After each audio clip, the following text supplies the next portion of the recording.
fighting for other women so they too know we are not victims. We are victors, the greatest predictors of progress. We press for change, a new dawn, drawn into the open by a woman whose silence is broken.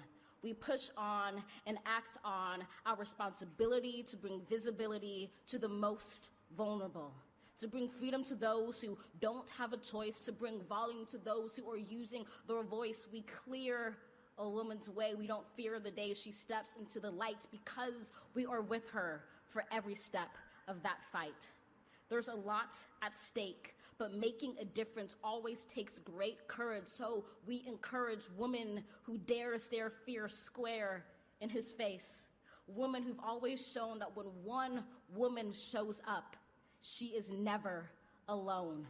We know that when she steps up to right a wrong, she will fight to bring others along to the network, into the conversation, working together to change communities and nations. Our world made all the stronger the longer the women are able to sit at the table. It is her strength, her story, and her spirit which inspires other vital voices to speak up when they hear it. So let it be said that light will be shed when our world is led by women ahead of the headlines.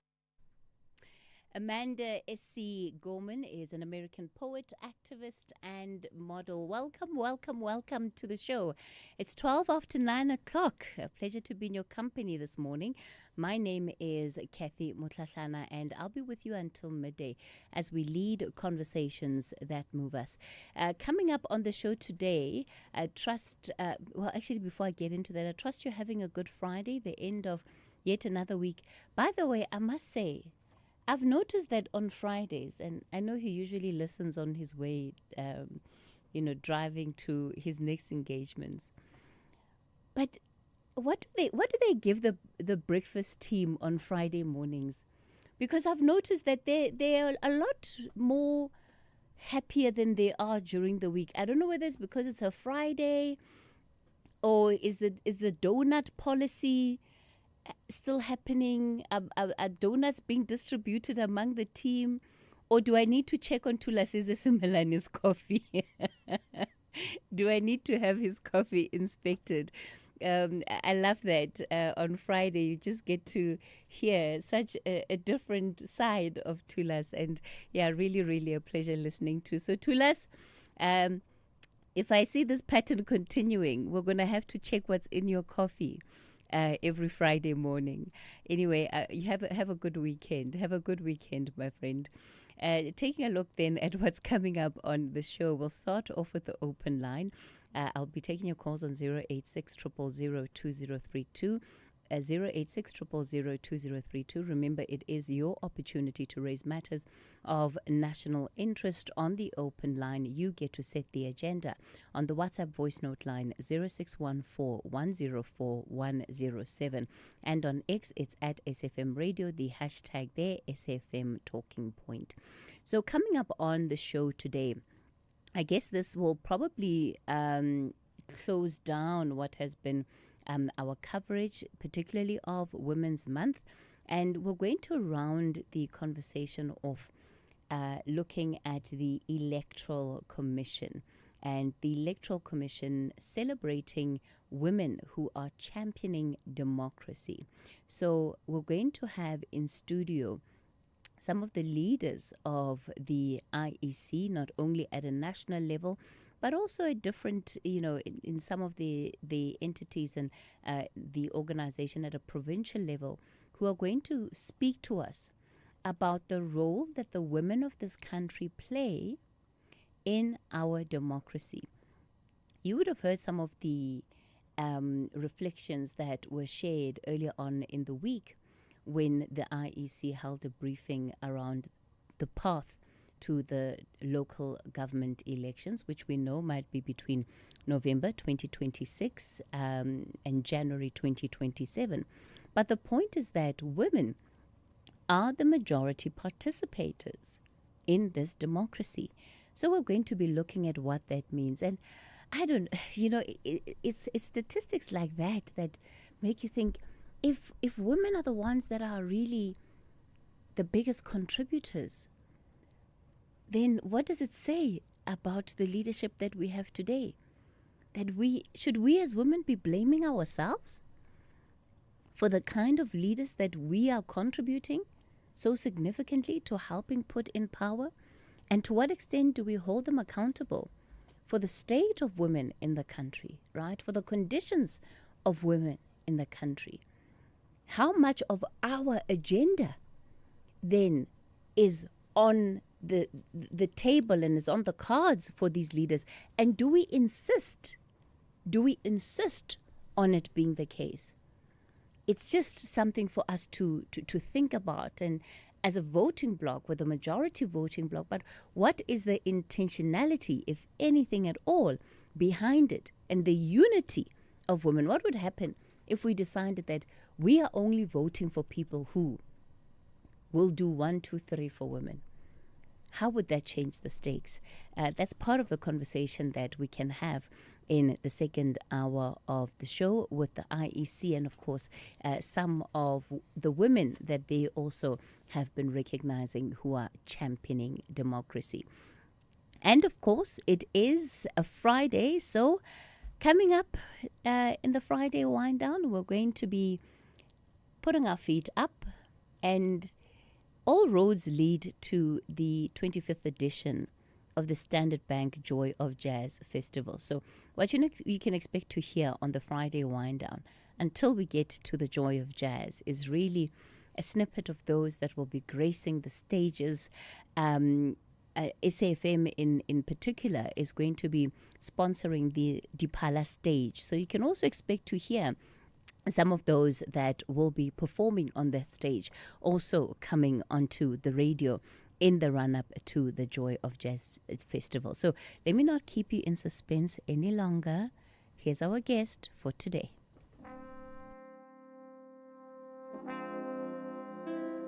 Hi, my name is Nqesh Nongqeshi, and I'm a singer-songwriter who writes songs about history, politics, friendship, and more. Join me on the Friday Wind Down this Friday, 29th August, with Cathy Mohlahlana on Talking Point at 11 a.m. We will be chatting about my musical journey and, of course, my upcoming show at this year's Standard Bank Joy of Jazz.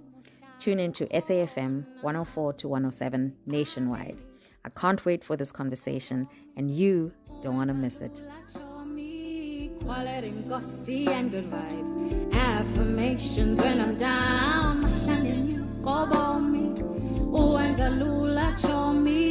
Quality, gossy, and good vibes.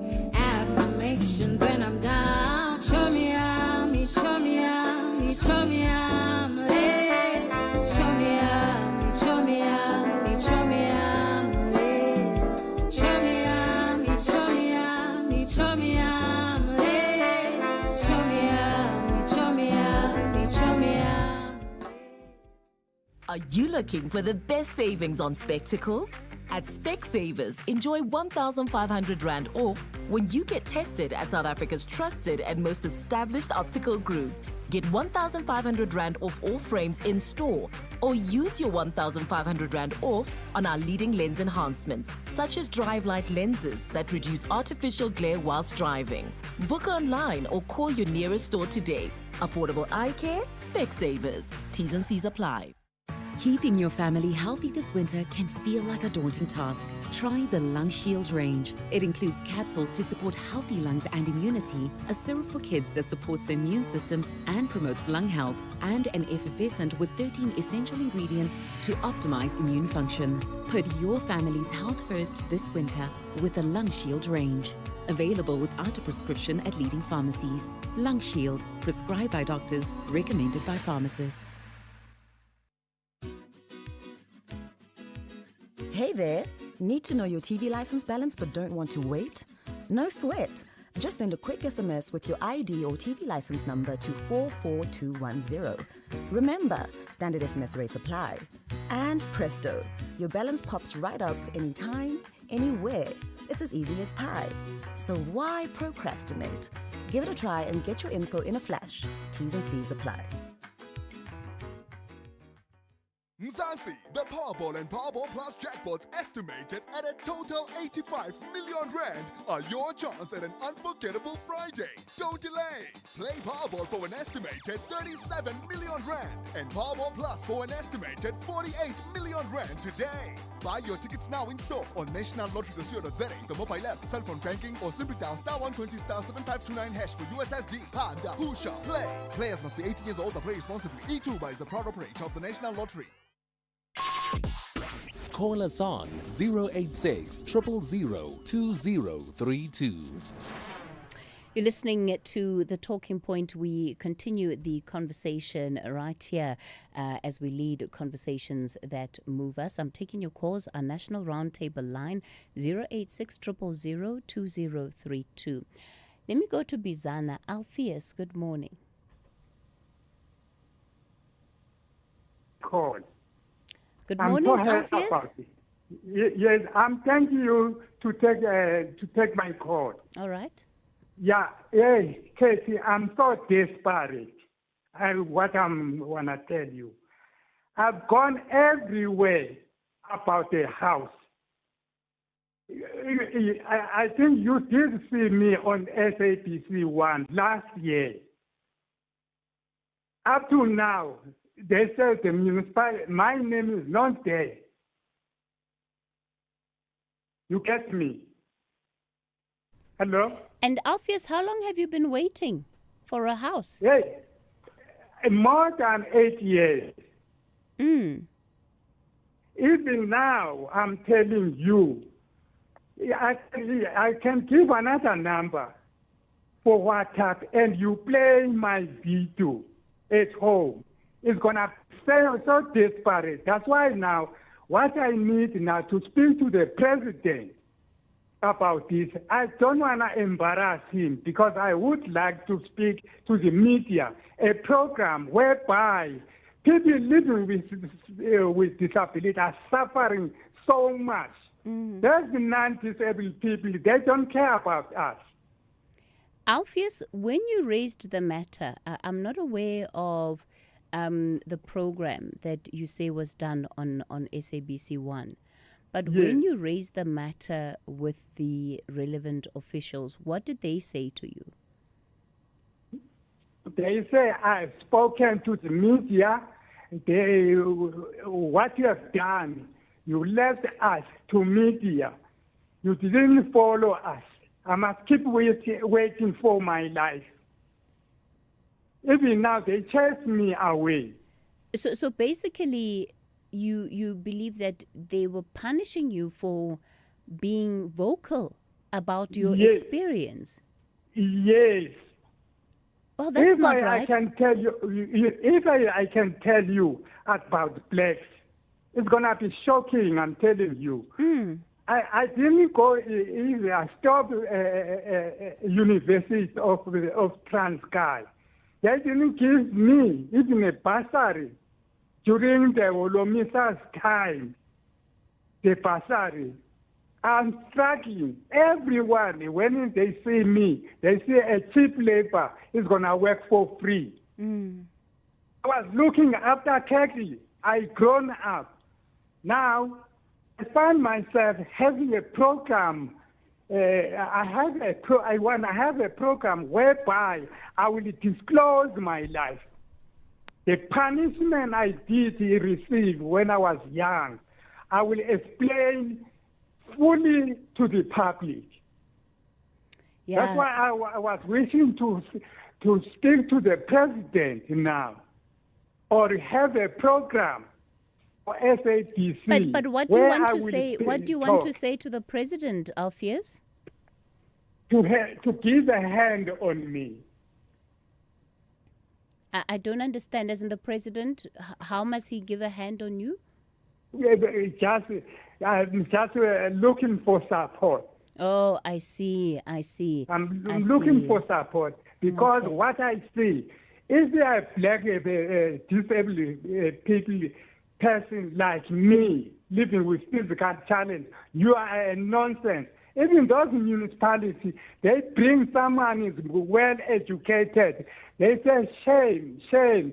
No one is living with physical challenge in these municipalities. Is given a job, is accountable for that job. Oh, Let me Alpheus. just take anyone. Yeah. Alpheus, let me do this. I'm going to put you through back to Kanya. And Alpheus is out in Bizana, and you heard he's been waiting for a house for the last 8 years. At least that's how long he's been on the waiting list. Somebody who's living with disability. And it's just heartbreaking, right? Listen to what he says. He says, if you're living with disability, you're just a nonsense. You're a nobody. I.e., you are not seen in our society. And why would anybody want to threaten or intimidate him just for telling his story, for telling his experience and crying out for help? Surely this is something that even his local municipality should be taking up hands-on. Alpheus, by the sounds of it, would very much qualify as an indigent person. These are the people that municipalities should be intentionally reaching out to support. Alpheus, I'm so sorry about the fact that this has been your experience, but we'll get in touch with the relevant authorities and find out what has happened to your matter. Les, you're in the Western Cape. Good morning. Morning, Cathy. Before I talk many things, I've got only two things that I want to talk about. I want to talk about the political funding. But before I talk about the political funding, through the freedom of expression and speech, when we call or when we listen to the radio, we want to hear the views of other people. When other people articulate their own views, talk about their own views, we want to listen to those views carefully until they end their own views, what they are talking about. These things I'm talking this because some of the callers are cut while they are still trying to articulate their own views. I'm not saying specifically to you. I'm saying to some radio presenters. We can see more especially when they are trying to talk their own views, they are cut, which means they are remoted to talk something that they suppose that the radio presenter interested for. Yeah, so in this case, it's always happening. Let's just bear in mind that different shows have different formats. Unfortunately, the only show that has the opportunity of taking calls for as long as we do, is this show alone. And so sometimes the presenters are not cutting callers off because they don't care about what they have to say, but it's more as a response to the fact that what the format of the program means that they have to end the interview or the caller view so that they can get into their next interview. So I'm just saying that just be mindful of that as you hear what is happening. Yes, I do agree with you for these things. Just because besides talking many things, but yesterday during the show of Ashraf Gada, he made something wrong when he cut someone who was talking, and he cut just because he was talking something that he was not interested for. But however, let's leave it like that. I'll talk to Ashraf Gada during his time. But my point here, what I want to talk the political funding, the outcome of the political funding that I see the DA with 32 million, where the ANC with 7 million, and Mashaba 520, where he funded himself. So in this case, I see the DA as they have got too much advantage here in South Africa just because the DA, according to me, is a crime-free country, a crime-free party, and then corruption-free party. And then on the other hand, if you can check for the ANC, okay, I appreciate those companies that are funding the DA. And I appreciate those companies that are not funding the ANC, because the ANC is looting. Most of the people of the ANC are looting without stopping. So in this case, I appreciate those companies that are funding, if they are funding for the parties that are doing things for the people, because people shall govern. Because the ANC is looking from the people without any action. Okay. Furthermore, there's a crime here in South Africa where the taxi bosses are ruling here in South Africa. I don't see it's necessary to come here because that he's an international international leader who needs security here in South Africa for the G20. In this case, I see it is not necessary to come here because this country, even Ramaphosa, he didn't declare a state of emergency if there is a crime that is out of the hand. Okay, thank you. Les, thanks for that contribution. We're going to take the latest news headlines and then I'm back with more of your calls. The impunity of taxi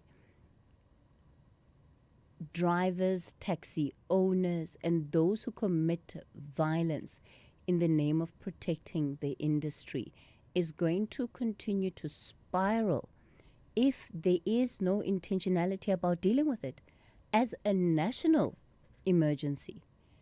Look at the number of people that have died in KZN just this past week alone. At some point, you don't even know what to say to the headline. You just don't know what to say. Let's take the headlines. I'm back with your calls. Good morning, I'm Anne Musa. In the headlines, former box coach Peter de Villiers has been cleared of sexual assault charges in the Malmesbury Regional Court in the Swartland. Earlier this month, his lawyer filed an application to have the charges dropped. The presidency's spokesperson Vincent Magwenya says that challenges that led to a delay to the start of the Madlanga Commission have been resolved.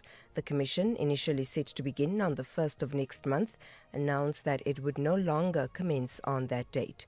And the Western Cape Mobility Department has approached the High Court in Cape Town to seek an urgent interdict to stop the ongoing violence between rival taxi associations Kata and Kodeta. I'll have details on these and other stories at 10. If we have rights, shouldn't we also have opinions? SAFM, leading the conversations that move us. Stellies are strategizing how to grab 3 points from the reigning champions.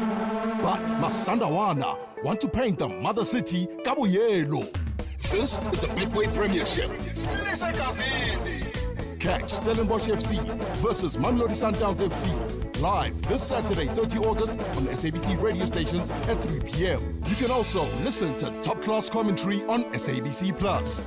Proudly brought to you by SABC Sport. For the love of the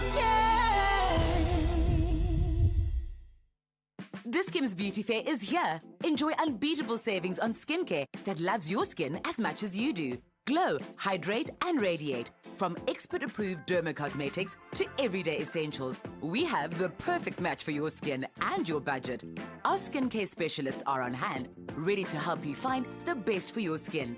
Don't miss Dis-Chem's Beauty Fair. Now on. Stock up on skincare, cosmetics and fragrances at prices you will love. Offers valid until 14 September. SAFM brings you the Women's Circle on Friday, the 29th of August, live at Santon Hotel, celebrating the business of arts and women in South Africa. Tune in to the Full Circle with Bridget Masenga from 1 to 3 p.m. as we unpack a generational conversation with a captivating panel this Women's Month. SAFM, leading the conversations that move us. Beautiful woman.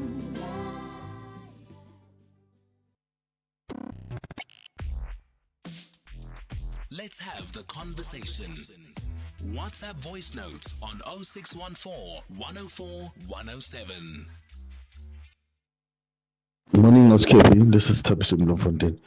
Oskethy, if your listeners, is there anyone with maybe a legal background? I've got a neighbor that she's received money from Provident Fund. At that time, she was a minor. The money was paid to her mother as she was the one that claimed on behalf of the child. The child is now 23 years old. the mother is refusing to give the child the money. She's using the money for herself only. They are no longer staying together. The child wants the money so that she can further her studies, but the mother is refusing. So, is there any way that can she be helped to reclaim the money from the mother? Good morning, Cathy and the SFM listeners. Cathy, people should open their eyes and see the hidden factor. The current government is not going to solve this issue of tax violence, come rain, come thunder, because the hidden factor is they are protecting the fort. They know very well that if they mute a harsh punishment to these perpetrators of tax violence, they will mobilize and say, we are not going to give you our fort. Mark my words, it's a fact. Thanks, James Johannesburg. To add on that listener, yeah, it's true, Katie. My name is Timberlake. It's true, Katie. If you're living with disability, you are nonsense in this country. You are nonsense. Even me, I'm a nonsense now. I have diploma, I have but I'm a nonsense when I go to the able people. That guy is true. Thank you, Katie.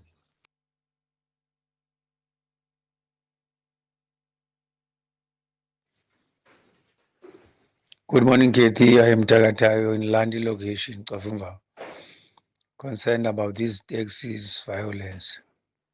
Seemingly, there is no way that the taxis can have peace among themselves now because they kept on complaining about e-hailing, Uber, Bolt, but there is a fight within them. So, as long as the rule of law is weak, these things are still going to carry on and we're still going to lose innocent lives of our brothers in this tax industry. I so wish our government can strengthen our laws. In this national dialogue, they must make sure that some of the clauses that are weakening our laws are strengthened. Thank you. The Talking Point with Cathy Mohlahlana. Weekdays, 9 a.m. till midday. In many ways, I guess it evokes the question around who are these taxi bosses? What are the kind of relationships and connections that they have to people in power? And how are they able to influence the decisions that are made at a governance and at a state level? Because it truly does not make sense why it is that taxi violence has escalated and continues to escalate, including just by way of the killings of ordinary people, of commuters, of passengers, right? Of e-hailing drivers. If we were to take all of these numbers and have an overall figure of how many of the people that have been killed in this country have been killed as a result of taxi-related violence, what would that number tell us? It is shocking that this matter is allowed to continue. But these are the things that we South Africans need to be thinking actively about. When we are voting for people, why is it that these matters that affect our lives so deeply fall by the wayside, that those are not part of our wish list when we go to the polls? Nonhlanhla, you're calling us from Randfontein. Good morning. Good morning. How are you? I'm doing well, Nonhlanhla. What do you want to talk about this morning? Ma'am, we want to talk about GMK Civils. GMK Civils. Okay, I remember the name. It's with regard to EPWP workers. Yes. Yes. I think just to remind myself, Nonhlanhla, the last time we looked at GMK Civils, it was because they had not been paying you as EPWP workers, right? And we had them on, and the department also came on, and we were told that monies were going to be released to give you the wages that you were owed. Is that correct? Correct. Okay, all right. So what's happening now? The issue right now is the contract itself, UIF declarations, and then late salaries also, late payments again. So the issue here is because of, can I speak my own language, ma'am? Yes, yes, go ahead. Okay. Bothata fa ke gore ga re ya ko Labor Department, we've been going to Labor Department ya Randfontein, I believe for 2 years. And no one o kileng a tla ko rona a tlo re checka gore company e re declareile. So gona nong re realize gape after the 3 months since re checka, right now contract ya rona gate e fedile ka joko. Re filwe notice ya go contract ya fela today. So hi fella today we asked the guy Bruno, he's saying ki head of department, ra mo kopa gore re kopa o re fe dipampiri tsa rona UI 19 ya rona, salary schedule le pampiri e confirmang gore contract e fedile. Re jwetsa gore no, those papers re tlo di kry-a end of September, and then salary ya August re tlo e kry-a ka the 12th of September. So my worry ke gore nna ke tsimola o re ha o tshwara a contract ya e fela o tlamele o tshwere di-documents tsa gago, but ka GMK ha o kry di-documents tsa gago. We want our documents. Re kopa ditšhelete tsa rona tse ntseng ba di goga gona nong ka July re gotse ditšhelete tse di half tse di sa fellang. Ha go botsiwa gore why a gona motho o tlang o tlo raraba a tsoretsang office e tshwanetseng re reporte ko yone right now ha e sa tlhole e le teng mo Randfontein e thutile. So, and then yeah. Yes, okay, ma'am. okay, Nonhlanhla, let me just maybe translate for our listeners. So Nonhlanhla has been part of the EPWP workers that have been contracted by JMK Civils Engineering. She says they've been given notice that their contracts end today, but they have not been paid for the month. And as you can hear, in July, they only received half of their payments. But they're also missing key documents that relate to the nature and the contract around their employment. They've been to the Labor Department, but the Labor Department has not been helping them. And this, she says, has been for the last 2 years. So as things stand, they don't even know if they're registered with the UIF. They're looking for the company to produce the necessary documents. But they're being told today is the last day of work. There is no other documentation that the company is willing to give them. So, Nonhlanhla, what have they said to you about what is happening right now? When did they give you notice? When did they give you notice of the contracts ending? But if you didn't notice a contract, I believe it was on Tuesday. Yes. That notice recently, I believe I born alone notice thing high formal high beliefs. And then even today, nothing, no communication, nothing. Guys, good luck, or anything or if like I formal into by editing, but yeah, look, Nonhlanhla, what we will do is that we will reach out to the department again, because this was an issue that they did say they were going to look into, especially around the disputes that were taking place at the time. So thanks for raising it again with us. Let's find out how far the department has gone in the investigations into GMK civils, and also how this affects the workers that were contracted there, because there seem to be issues of non-compliance. If you recall, we had both of them on air. This is the department and the officials of GMK, and it was quite an explosive session, actually, that took place on air. Lots of he said, she said between the departmental officials and those that are running JMK. It was on Citizens Corner. Thanks for that, Lebo. It was on Citizens Corner on the 18th of June. And they did say that they would come back to us. So it is worth going back to see then what the update is, including from the official investigation. Percy, you're in Matlosana. Good morning. Good morning, Percy. Thank you. Are you hearing me, Kathy? Loud and clear. Kathy, man, hey, I have a serious problem, Kathy. Department of Land Reform and Legal Aid, they want to take our land. Last day, 27 September, we make a research in Makokskral. Verification. Professor was there. We go to graveyard where family used to stay. We did that research. When we still on the process, Professor said, "No, I'm satisfied. I'm happy." He said, "We have to go to other side. There is also graveyard. Even there is other house." He said, "No, I'm happy for now." He hand over report from department on January. They've been sitting with the report. They're struggling. We want report. I even call on John Gereka show to complain about the report. They don't want to hand over the report. And in the agreement, it was they are going to call us family, even researcher, so that we can ask him a question. He can explain to us what did he find, what he done. It never happened. So on the 12th of August, I received an email from Land Reform. They send report. They say, "No, we just own 40 hectares. We are not the land owners on Makokskral."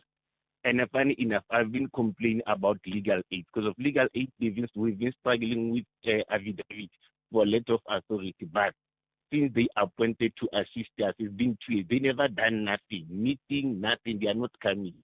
But they've got the guts to take that report to hand over to Land Claims Court in Lens. I called DG. Since I called DG from last day, I complained about legal aid and land reform. Ramonot, he never done nothing. He's protecting them. Every time he asks me, I speak with the acting land commissioner. Here I speak with him. We are not getting any help from this department. This Department of Land Reform are sabotaging us here in Northwest. We need help. And the thing is that last time when we have meeting with them, they said we must appoint the lawyer of our choice, but they are not doing so. So Percy, who are you representing then? I represent the Makokwe family. I'm a chairperson of Muduane Trust. It is a family land claim. Okay. And how many members of the family? We have 253 households plus 792 beneficiaries. Okay, so it's quite a lot of people then that are affected by this. So what is the help that you need? I need help so that they can, because of the thing, they want to take land away. They thought elders, maybe they passed away, we can verify. How can you allocate land? After that, they take, we are only the family that every time they appoint researcher to do research there. And it is not for the first time. Last time they appointed Dwava Mazwai Atod on behalf of us, not communicating with us. After that, Dwava Mazwai appointed professor to do research in Makokskral. When report comes, said no, we are not the land owner, lots of things. Because of funny enough, this Kathy, we have almost 740, I think, hectares in hand.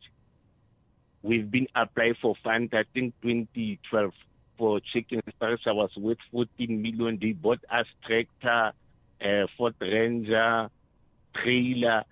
That service provider, they disappear with their money. If we want to know, every time we're struggling, we're not getting any assist. It's like since we got that land, they never done nothing, Department of Land Reform. And we are not only the one, the whole province, we are crying about Department of Land Reform. In DG is also supporting them. So please, can you interview? I'm going to send you the letter that I read from them yesterday, even the report that I received from them. Okay, all right, Percy. Thanks for that contribution. Let me see. Bonakele, can I squeeze you in before I take a break? No problem, dear. Okay, I think Bonakele misunderstood. I think he wants me to take the break first and then come to him. Break it is. Do you know what's hiding behind the colorful packaging of unhealthy food? Big food companies target children with unhealthy packaged foods that hide high levels of sugar, salt, and fat, which could lead to heart disease, diabetes, and hypertension. But the truth is hidden from consumers. Front of package warning labels are a proven solution to help consumers make informed decisions. The government must act now. We have the right to know what's in our food. Demand front of package warning labels. Sign the petition on heala.org, HEALA.org, by the 30th of September. Amatax ladies want to demonstrate football intelligence by collecting maximum points, while the ladies from Northern Cape chase a win away from home. This is the Hollywood Men's Super League. Do not miss out on the University of Pretoria ladies versus Richmond United ladies this Sunday, 31 August at 11 a.m. Live on SABC Sport on DTT Channel 4. Also available everywhere for everyone, always on SABC Plus. Proudly brought to you by SABC Sport. For the love of the game.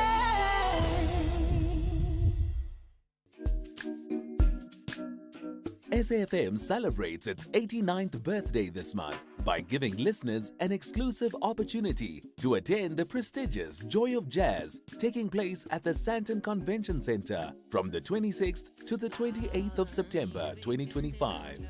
To stand a chance to win these sought-after tickets, simply SMS SAFM 89 followed by your name to 41391 and stay tuned to SAFM as we could be calling you. SAFM is the official media partner for the Dipala stage at the Standard Bank Joy of Jazz. Entries open from the 7th of August and close on the 31st of August 2025. Winners will be randomly selected and called from the 1st of September 2025. SMSs are charged at R1.50 per SMS. Free SMSs and SMS bundles do not apply. T's and C's apply.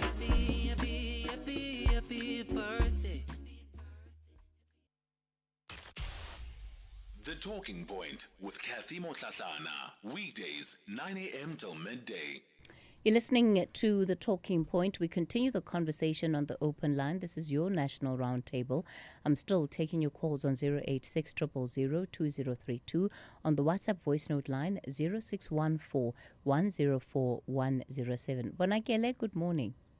A very good morning, Cathy. I was going to talk about something else, but you diverted me to talk about responding to the listener who was complaining about the collars being cut and something like that. You understand? But I was happy for you to explain to that guy. There are certain programs where one is not expected to do one or two. You understand? There are programs where a listener or so. But my contribution with regard to that, cutting off a listener while speaking or whatever, sometimes the behavior of the listeners, I'm talking to different radio stations. I've been listening to radio, I don't know how many years now, and talking on air as well. Different radio stations, as I say, the behavior of some of the listeners, I'm not going to be apologetic about that. It's worrying, Some, they speak a language that is, something that is not expected to say on air. How do you expect a presenter to keep on listening to someone who's speaking on national radio, using a vulgar language or speaking something that is not expected? Do you think a presenter behind that mic should continue listening or allow that particular individual to continue speaking? It's absolutely not. I disagree. That's why I'm very happy with you explaining to that listener. They must understand we need to respect you guys. You are at work, and there are certain what you call that one needs to apply or respect when you are on air or something that you need to say. I can mention, if you can ask me names of some of the listeners who happen to regard themselves as bold as they are, they can speak whatever they want to say. It's something that is not acceptable. I've said this on different radio stations. If someone is saying something out of the agenda, cut that one off. You understand? So I'm happy for you to explain to that listener, they must respect. Abahlonipha abantu. Andifuna ukuxoxela bayadelela some of them. Okay. Thank you very much. Have a nice one. Okay, Bonakele. Very strong contributions there. Look, I think respect is a big aspect of being able to speak with one another. and to foster understanding amongst each other. I don't think the aim is necessarily that we will all agree on everything that is being said. In fact, I don't think we want to get to a place of everybody being in agreement, because that could possibly mean that our thinking has stopped. So the more we think, the more we're able to question. So we absolutely need that environment. But let's do it respectfully. And as Bonakele is saying, let's also appreciate the flow of the various programs. Wonga, you're in the Eastern Cape. Good morning. Hi, Cathy. Good morning to you, and then good morning to SFM listener. Yes, sir. Yeah, for a change, Cathy, I just want to come and give a compliment to you and whatever that has been happening. I just want to let you know, Matadele local municipality is about to give a contractor to do that particular bridge at Ward 21, whereby the kids were unable to cross. So that is the good news that I'm just bringing. So at least for whatever that has happened through the SFM, through my phone calls, at the end of the day, we are just reaping those rewards now. Yes, it may sound like I'm just praising a fish for doing its job, which is a normal swimming thing, but at last there is something that is happening, so those kids won't be relying on a temporary bridge like they've been for the past 2-3 years. Wonga, that is really, really great news, and I was thinking It's very, exactly, very great I was news, thinking exactly the same thing, that it could well come across as Yes. praising a fish for swimming, but we know the amount of work that has gone into it from people yes. like yourselves on the ground, just the advocacy level, but Yes. also being able to bring officials on at different stages and seeking that accountability and seeking that the matter be treated with the urgency that it deserves. So it's really, really, really great news really good to news, hear and that some work is now being done to ensure it's that now a being bridge done, yes. is going to we be are built. handing over a contractor on the 1st of September this year, which is a couple of days from now. That And is fantastic news, Wonga. also, let me give a warm gratitude to the municipal manager for making sure that this thing does happen. Mr. Lizo Matiwan, he has just done a wonderful job in terms of making sure that at least this particular area, this particular bridge is being under the finances of this particular financial year. It's the beginning of the financial new year, 2025 to 2026, and we are starting that particular thing with a good news. Okay. It's really great, Wonga, and what we will do is we will make time to also get an update on this issue. Also because I will be doing that now and again. Okay, all right, Wonga. Thanks for that. But Thanks I a think, lot. but I think just to the team that we have to go back and also give the municipality an opportunity to come and speak about how they've responded to the problem, only because of the number of times we had them on, and this was a big burning issue at the time. So it's only fair that if there's progress, we acknowledge it for such. Under the table, I'm crossing thumbs that the procurement process has been transparent. There's no corruption. There's, can it just be right things only happening? Even my English is taking a dive there, because I'm just like, I hope we're not going to have to come back and then start talking about other aspects of this. But certainly, it's a positive indicator of a response to a problem that has been plaguing the community in Matadele, at least a portion of the Matadele community for so long. And it's encouraging to me hearing that work to construct that bridge is now going to be happening. Okay, I see we're edging towards the latest 10 o'clock news, so certainly not enough time to take another caller. Maybe we'll play one or two voice notes before we go to the latest headlines. Kathy and your team, good morning. Kathy, I have a suggestion. Me and you and your producers, we belong to the same WhatsApp group. We like to laugh.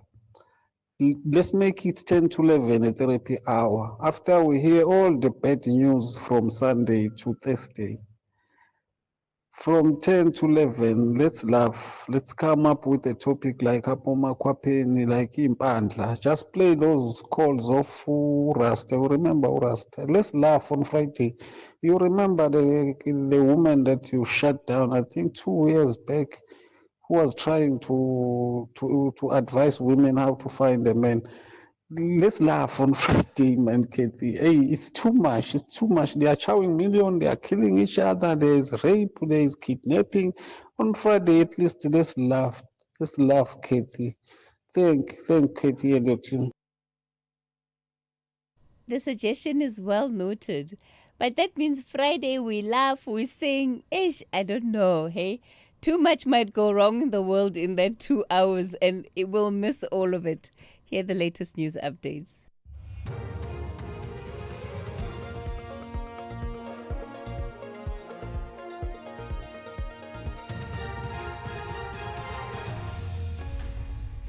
In our top stories, former box coach acquitted on charges of sexual assault, and Western Cape Mobility Department approaches court amid escalating taxi violence.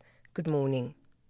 Former box coach Pieter de Villiers is a free man. The Malmesbury Regional Court in the Swartland acquitted him of sexual assault charges yesterday. Earlier this month, his lawyer filed an application to have the charges dropped. A woman accused de Villiers of sexual assault in January last year. The court cited insufficient evidence when it granted the application. The presidency spokesperson Vincent Magwenya says challenges that led to a delay to the start of the Madlanga Commission have been resolved. The commission, initially set to begin on the 1st of next month, announced it would not start on that date. It cited the Justice and Constitutional Development Department's delays in the procurement of essential infrastructure. The commission was tasked with investigating criminality, political interference and corruption within the criminal justice system. Magwenya says the commission can now commence with its work. There were some issues with respect to security, particularly the security of sensitive information, which is IT related. Those were some of the contributors. But as we speak, which is more encouraging, we are more than 99% ready to have the commission commence its work. The minister conducted a site inspection yesterday and she's satisfied, as well as the president is satisfied that we can now proceed. The issue of the starting date will then have to be resolved in consultation with Justice Madlanga. The National Taxi Council, Santako Inekuruleni, says it's unfortunate that the shutdown of taxi operations has inconvenienced commuters. Taxi operators have halted operations after the Transport Department officials impounded 17 taxis for offences including unroadworthy vehicles yesterday. Santako Zekuruleni Regional Secretary Zweli Mnisi says some operators are forced to operate without permits due to the department's delays in issuing them. But the department says it won't be bullied into discontinuing to restore law and order on the province's roads. Mnisi says they do want to comply. We want to comply. We are paying application fees to the Department of Transport. If we want to resolve this issue, let them release our impounded vehicles with immediate effect, then we will resume our operations. While negotiating with the MEC, the law enforcement, on the other hand, is busy impounding our vehicles, whereas the department has proclaimed that they have a backlog in issuing of operating licenses. So we are not sure how do we move forward with the engagement.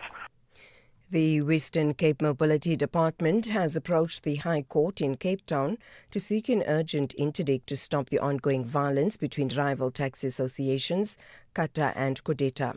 A dispute over routes from Fuleni and Kailicha to Somerset West has led to 5 deaths and 9 injuries in shooting incidents at taxi ranks in Philippi East, Kailicha and Makassar this week. The department is pushing for the court to compel both associations to halt the deadly attacks. Nkululeko Sityabi is the spokesperson of Kata. The one thing that Qatar is willing to do is to sit around the table to resolve this issue. We condemn the acts that are happening of killing the people, and also we just sending the deepest condolences to the families and who lost their loved ones during this time of violence. If we just sit and then we don't do anything about it, this thing is going to be ongoing. The only way you have to do is to tell ourselves that we need to sit around the table and then resolve this issue, like we did in June. And finally, scientists in Britain are decoding the DNA of some of the country's most ancient oak trees to understand their resilience. Oaks can live for centuries withstanding disease and climate change. The BBC's Helen Briggs has the details. For the first time, conservation scientists are decoding the entire genetic material or genome of around 50 of the UK's most well-known oak trees. It's hoped the study will shed light on their remarkable resilience and how they function as havens for wildlife. This knowledge will be used to help select the most resilient oaks to populate the forests of the future. Oaks are among the most long-lived of trees, surviving for up to 1,000 years and sometimes more. The Woodland Trust, which is leading the project, says ancient oaks need to be looked after for their ecological, cultural and historical value to landscapes. Recapping the top story, former box coach Peter de Villiers is a free man. The Malmesbury Regional Court in the Swartland acquitted him of sexual assault charges yesterday. For SAFM News, I'm Anne Musa. SAFM 104 to 107 nationwide. Bafana Bafana will host Nigeria in a FIFA 2026 World Cup qualifier at the Toyota Stadium on Tuesday, 9 September at 6 p.m. Tickets are now available nationwide and online from 70 Rand for adults and 40 Rand for children at all Ticket Pro outlets, including Spar, Postnet, and all petrol stations. Get your tickets early to avoid disappointment. Come in Bafana Bafana supporter gear, ready to sing for a win. Gates will open at 3 p.m. If you are not in Bloemfontein, catch the game on SABC2. For more information, visit safa.net and at Bafana Bafana on all social media channels. SAFM brings you the Women's Circle on Friday, the 29th of August, live at Sandton Hotel, celebrating the business of arts and women in South Africa. Tune in to the Full Circle with Bridget Masenga from 1 to 3 p.m. as we unpack a generational conversation with a captivating panel this Women's Month. SAFM, leading the conversations that move us.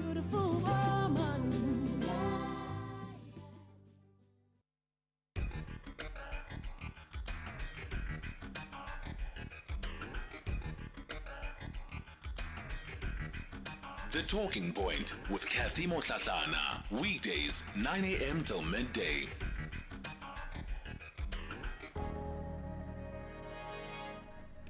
You're listening to The Talking Point. Welcome to the second hour of the show. It's 8 after 10 o'clock, and you are leading conversations that move us right here on The Talking Point. Coming up in this hour to round off our Women's Month coverage and conversations, we are going to be talking about women championing democracy and looking at the role that women play and have played in strengthening our democracy, including their participation in electoral processes.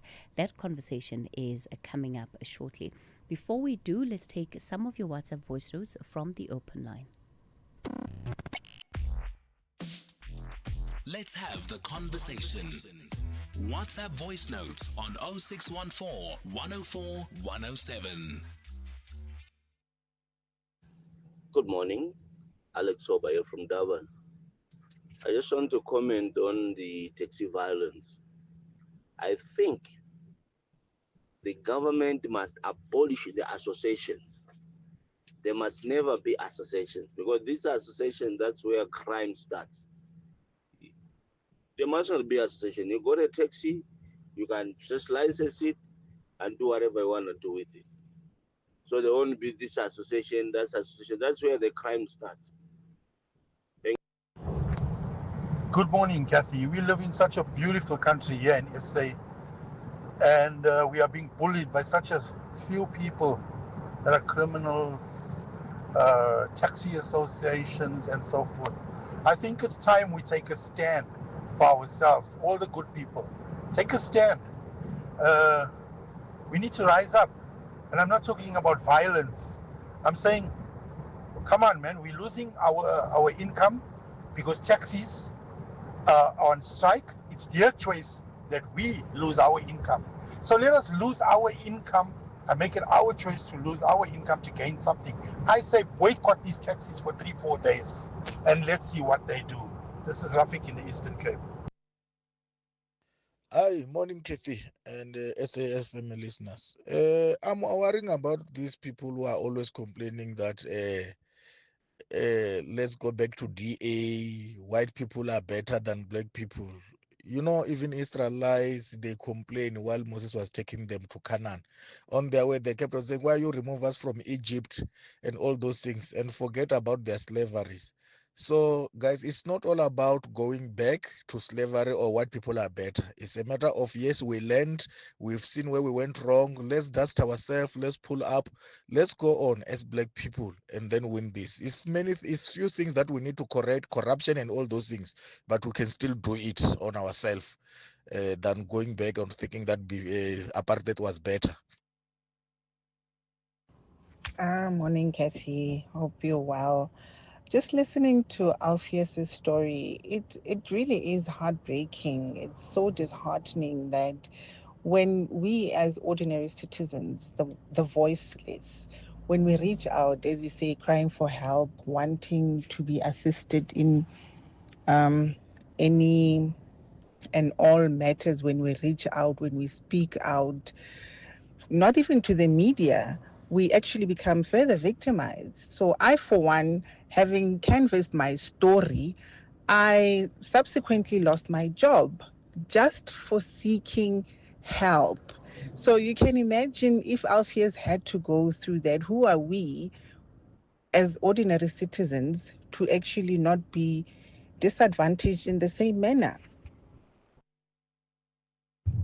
Good morning to SAFM listeners and our beautiful presenter.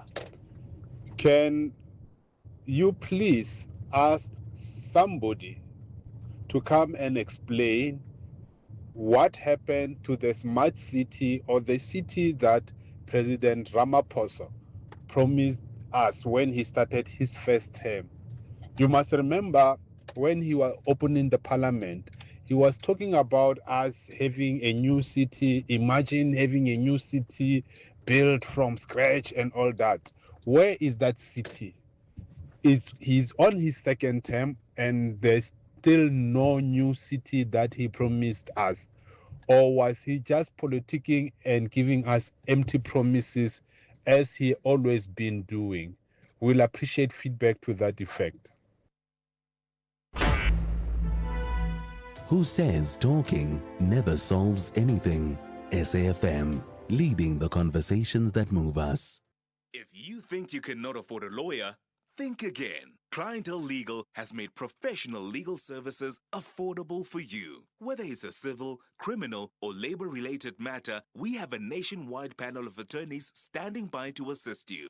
SMS SAFM to 32195. That's SAFM to 32195 and we'll call you back. Clientele General is a licensed non-life insurer and an authorized FSP. Standard rates and terms and conditions apply. This week on FC Meets, Tisetso and Bandile sit down with Mamelodi Sundowns ladies dribbling wizard Lehlohonolo Mashego. Find out about her rise to the top of women's football on the African continent and what motivates her to aim even higher. Tune in to SABC Sport on DTT Channel 4 this Saturday, 30 August at 6 p.m. Also available everywhere for everyone, always on SABC Plus. FC Meets, football made for community by community. Rechencha Game, proudly brought to you by SABC Sport. For the love of the game. music crafted to make you feel real good.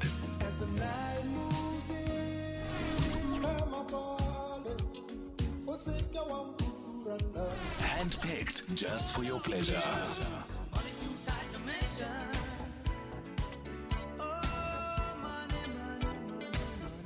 Classics sounding so good only on SAFM. SAFM 104 to 107 nationwide. Gender-based violence is destroying lives and tearing communities apart.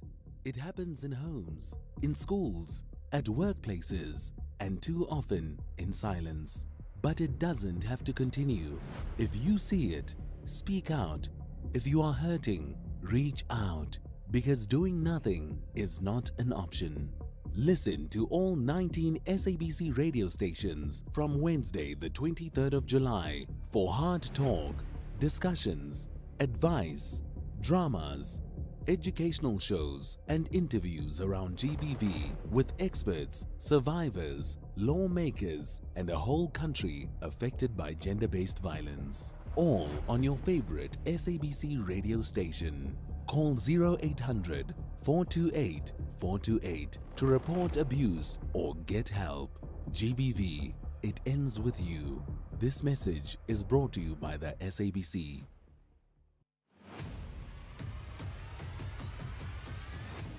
Cathy Mohlahlana is streaming live now on Facebook, YouTube, and X at SAFM Radio. 1, 2, 3, 4, 5.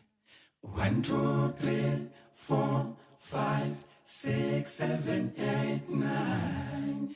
9 months ungibekezelela mama ngiyabonga. 1, 2, 3, 4, 5. 1, 2, 3, 4, 5, 6, 7, 8, 9. 9 months ungibekezelela mama ngiyabonga. I say thank you ma ngiyabonga mina ngiyabonga. I say thank you ma ngiyabonga mina ngiyabonga. In this world women are the best. In China they say yes, women are the best. In Asia they say yes, women are the best. In America they say yes, women are the best. In Europe they say yes, women are the best. Nalapha kwelakithi Africa City yebo yebo yebo bazimbokodo. Our mothers they gave birth to us, yeah, they nurtured us. They carried us here and there. Even today, they still keep us shining. Women are the best. Inhliziyo mama. All right, that is Imbogodo by Amaqaqa. And this conversation is brought to you by the Independent Electoral Commission. Well, as part of Women's Month coverage, the Electoral Commission is also celebrating women championing democracy, paving the way to the 2026 local government elections. Earlier this week, the IEC hosted a special event to honor and reflect on the role of women in strengthening democracy. This hour will be unpacking various areas that impact women's participation in the electoral process, both the challenges and successes across different spheres. It includes representation in government as we, of course, head up to the local government elections. The numbers tell a story, and a powerful one in and of itself. Women make up 55% of the 27.6 million registered voters. And in 2024, in that general election, 50% of those who turned out at the polls were women. Women also form the backbone of our electoral operations, constituting an impressive 73% of staff. However, despite the strong participation, women's representation in parliament sits at 43%, and that's a slight decline from 2019. After that election, that representation was at 46%. To talk about these issues and much more, Dr. Ditlhare Rabele is a gender and governance expert at the IEC. Dr. Rabele, good morning to you. Good morning, Cathy. Just a correction. I'm not with the IEC. I don't work for the IEC, but I'm just a consultant. Are you a consultant? Oh, yes. Okay. All right. Thank you. Thank you for that correction. Thank you. Also joining us on the line, Ms. Ntombifuthi Masinga, who is the Provincial Electoral Officer at the IEC in KwaZulu-Natal. Is that correct, Ms. Masinga? That's correct, Cathy. Good morning. Good morning. And Sanusha Naidu, Foreign Policy Analyst and Senior Research Fellow at the Institute for Global Dialogue. Sanusha, good morning to you. Oh, good morning to you, Cathy, and to my two colleagues. So, morning. Ntombifuthi, let me perhaps begin with you, because then you at least are able to own these numbers a bit more personally as the institution that studies them and produces them.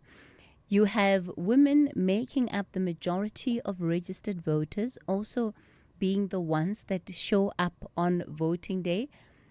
That means that by and large, the electoral choices that we have very much represent the voices of women, in fact, in the majority. You are absolutely correct. It's something that we battle with election after election. You've indicated that women make 58% of people who vote in this country when you look at the voter turnout. But when you look at the candidates that are fielded by political parties, out of over 14,000 that we had in the last election, only 41% of them were women. And if we look at the members of parliament now, out of 400, 43% are women. And then we pride ourselves as the institution because, as you would imagine, championing democracy and advocating for equity is part of our DNA as the Electoral Commission, because our mandate is about strengthening constitutional democracy and promoting democratic electoral processes. And one of the basic tenets of democracy is the aspect of diversity and inclusion. And ours is to advocate for those principles wherever we find ourselves. As the Electoral Commission, we don't only work when we're electing public representatives. We have a very broad civic and democracy education program, which is all about socializing the fundamental principles and values underpinning our constitution, which are the pillars of our democracy. And we do that not just in government. Our programs talk to a broader sector of the election ecosystem that we work with, from political parties to voters themselves, but to other organized formations where we come in as the institution and try to inculcate and facilitate this culture of citizen participation in democratic processes.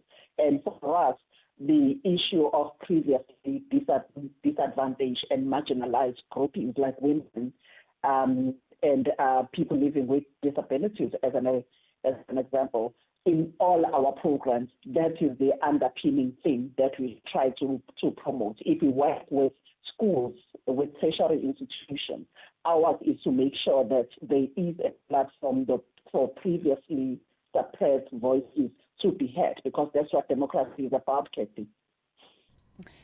It's interesting, again, because when we look at the ballot papers and who is on the ballot paper by virtue of candidates that have been fielded from the political parties, women sit in the very minority. When you try to explain that phenomena to yourselves as the IEC, what does it tell you, really? What it tells us as an institution is that organizations tend to be a microcosm of what the society looks like. The South African society, whether we like it or not, and I think it's broader than just South Africa, is still very much a patriarchal society. And this is reflected in what we see. And again, Cathy, is not just the political parties themselves or institutions, it's about voters as well. It has been proven over and over again that the proportional representation system is the only thing that saves us as a country for us to even see these women appearing and occupying leadership positions within political parties. When the society votes, people do not vote women directly in direct elections. There's a clear picture that says outside of political parties themselves who are still struggling with championing the gender equity agenda within their own institutions. But even voters, when voters are given a choice, they will rather vote for female candidates. If you look at what elections where we directly vote for candidates, people will rather vote for a man. And it's only the PR that has stayed us in that. In the PR, parties do try to incorporate women into their list. But unfortunately, as the Electoral Commission, we cannot be seen to be meddling with the affairs of political parties and how they run their parties and how they field candidates that will represent them for public office. All right. The law in South Africa also doesn't compel them to do that. Our law is very persuasive in that it says political parties should thrive to have women represented in their party list, but it doesn't compel them to do so. And as the Electoral Commission, we also can't be prescribing to political parties on how they field candidates. Ours is to educate the society to be able to make informed choices when they vote for political parties. And one of the things that they should be looking at are the principles of diversity and inclusivity in those parties that they vote for. Ditlhare, why are we seeing women vote for men so overwhelmingly? So thanks, Cathy, and greetings to your listeners. The challenge of women not being elected is not only a problem in South Africa, it is a global challenge, and I would like to just remind the listeners of how Hillary Clinton lost, and many other women that we can think of across the world that are powerhouses in themselves, but when it comes to elections, there is this stereotype and masculinity that really kind of determines that men are naturally born as leaders. Look at another scenario in South Africa where women-led political parties, they don't perform well. We actually have one woman-led political party currently in parliament, and that is the Good Party. Ahang didn't do well, and the NIP, the National Freedom Party, also didn't do well. The stereotypes, the patriarchal system that we were socialized into believing that men are born leaders. There are also other several factors that women themselves, as you rightly pointed, we are the majority globally in South Africa, statistically in any way, but even as voters. But when it comes to really electing women, we don't give each other support. We see this even within political parties, the women's leagues. There's no reason why to date ANC doesn't or hasn't fielded a woman presidential candidate given the numbers. I mean, this cuts across all political parties, the EFF, the UDM. So women within political parties are not strong enough to support other women. So that is a challenge within political parties that they don't support broadly. Political parties don't support women. There's lack of mentoring as well, but also media. Sometimes media plays a role, Cathy, in terms of how you portray women in politics. Already in a patriarchal society, if media portrays women in politics in a negative manner, that sends a very bad message to voters to say we cannot vote for that woman because we are hearing this and this and this and this and that. And other issues have to do with security, where if the situation during elections or in a country is not safe, women feel uncomfortable to participate. And for us in South Africa, we see that playing out a lot during local government elections. The lack of affirmative action and quotas, this would then speak more directly to our local government elections are some of the factors that really contribute to women's underrepresentation, so to speak. We're going to continue the conversation shortly. We're looking at the role of women in championing democracy, and this conversation has been brought to you by the IEC. For now, it's 10:30. Let's listen to the latest news headlines, followed by the markets. Thank you, Cathy. You're on SAFM Headlines. I am Wanda Lambana, and a very good morning. The Gauteng Education Department says the 2026 online admissions application period for grades 1 and 8 at the province's public schools will officially close at midnight today. Former box coach Peter de Villiers is a free man. This after the Malmesbury Regional Court in the Swartland acquitted him of sexual assault charges yesterday. And the presidency spokesperson Vincent Magwenya says that challenges that led to a delay to the start of the Madlanga Commission have been resolved. A full update follows at the top of the hour.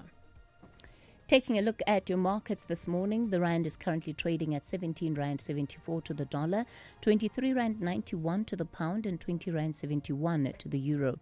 Markets in Asia were mixed at the closing bell. The JSE also mixed in mid-morning trade. Markets in Europe are currently trading lower. Gold is trading at $3,413. Platinum, $1,345 per ounce. The price of Brent crude oil is at $68.21 a barrel. Do great solutions start with good conversation? SAFM, leading the conversations that move us. Early hours of the morning, our champions of democracy open voting stations for us. 55% of the 27.6 million registered voters are women. We salute your strength and leadership. Late into the night, they count votes for us. Majority of women voted in the last elections. We salute women championing democracy and shaping South Africa's future. Make your voice heard at the ballot. All roads lead to the 2026 local government elections. Register or update your details. Show up and let your vote count. Here's to Women's Month. Women champion democracy. Visit elections.org.za for more or call 0800 11 8000. This message is brought to you by the IEC. The Chili Boys are going all out for a win in front of their home fans. However, Amapagania are confident nothing will stop their winning spirit. This is the Betway Premiership. Catch Chipa United versus Orlando Pirates live this Sunday, 31 August from SABC radio stations at 3 p.m. SABC radio stations are also available on SABC Plus. Proudly brought to you by SABC Sport. For the love of the game. This Women's Month, SAFM stands with the women shaping South Africa's future. Under the theme, Building Resilient Economies for All, we honor the pioneers, the problem solvers, and the everyday heroes driving change. Stay tuned as SAFM brings you powerful stories and meaningful conversations that move us. SAFM, celebrating women, celebrating progress. SAFM, leading the conversations that move us.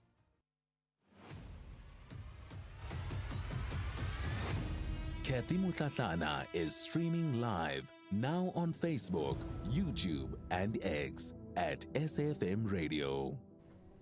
We continue the conversation on the talking point, and this conversation has been brought to you by the Independent Electoral Commission.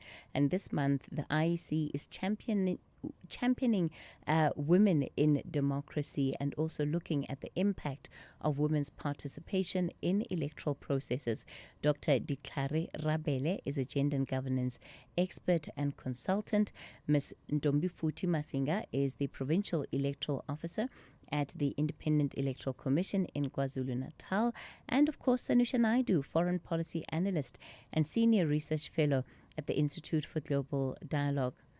Sanusha, the ironies are glaring, right?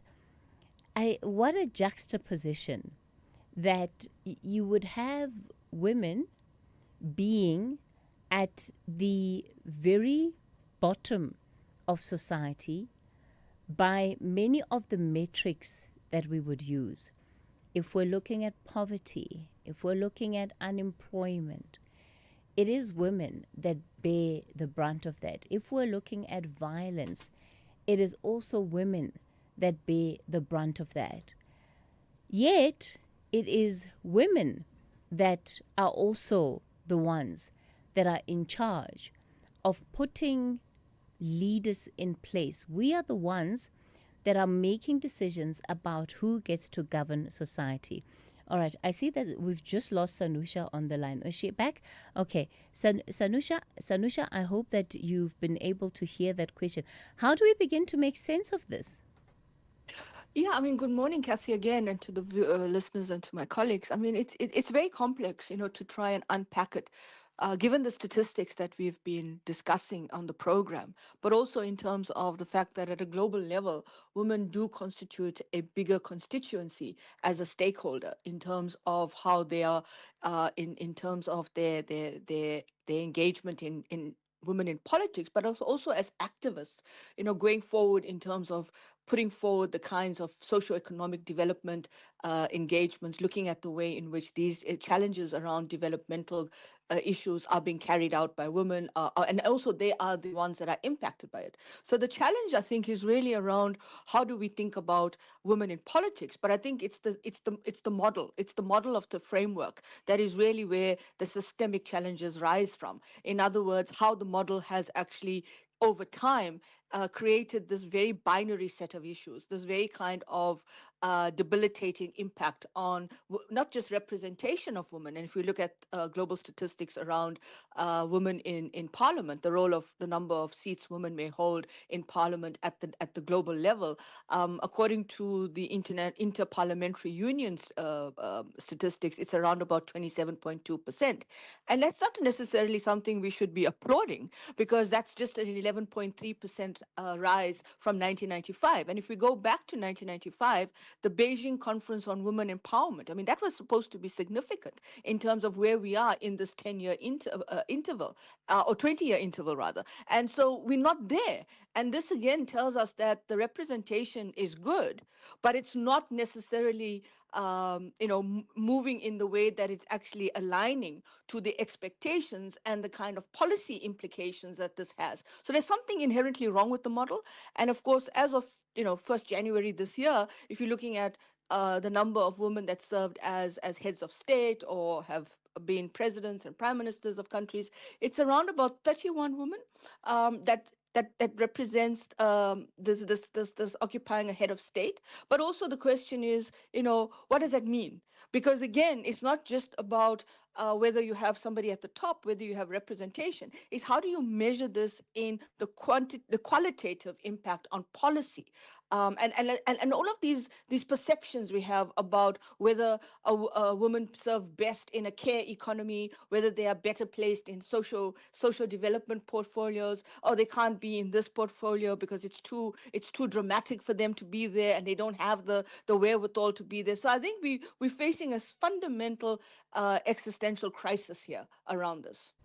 Sanusha, I'm so glad you touched on that, because when we were talking about stereotypes earlier, and stereotypes around women and the role that women can play in leadership, masculinity, and how that often even affects women that are in leadership, it very much also has to do with what is seen as the true capability and capacity of women.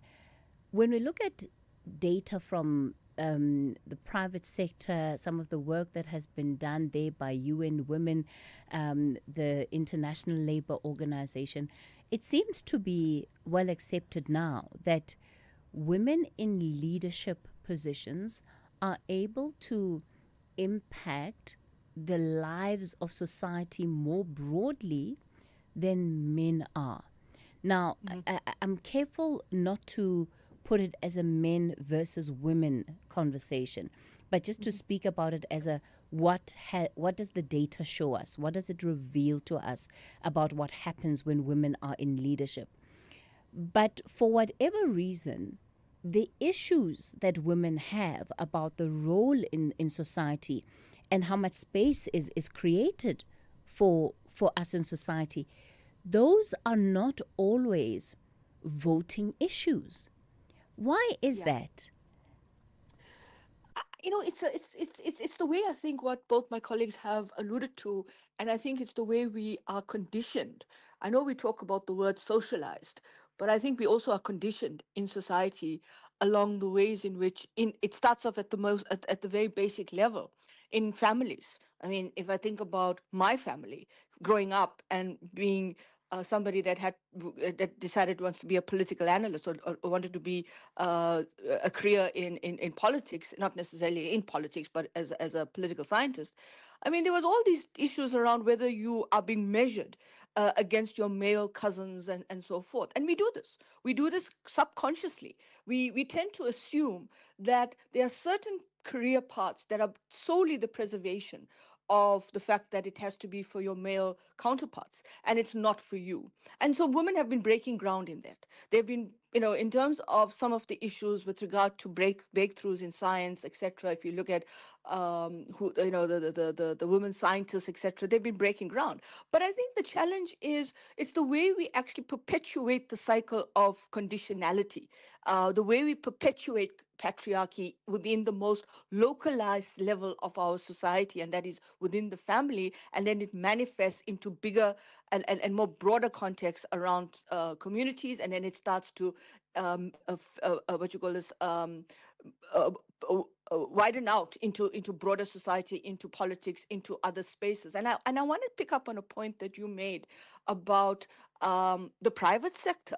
I think we very often, when we look at women in leadership, we think about it in politics. But I think there's a bigger challenge for women in the private sector to conform to what it means to be sitting in a boardroom, to be able to handle the pressure of making decisions in a highly charged financial system, or in terms of a corporate sector where I think women face a much bigger set of challenges. I'm not saying it's not big in politics, in the public sector, but it's definitely one where your identity as a female, as a woman, you have to then start to reconfigure your identity because you have to be part of the club.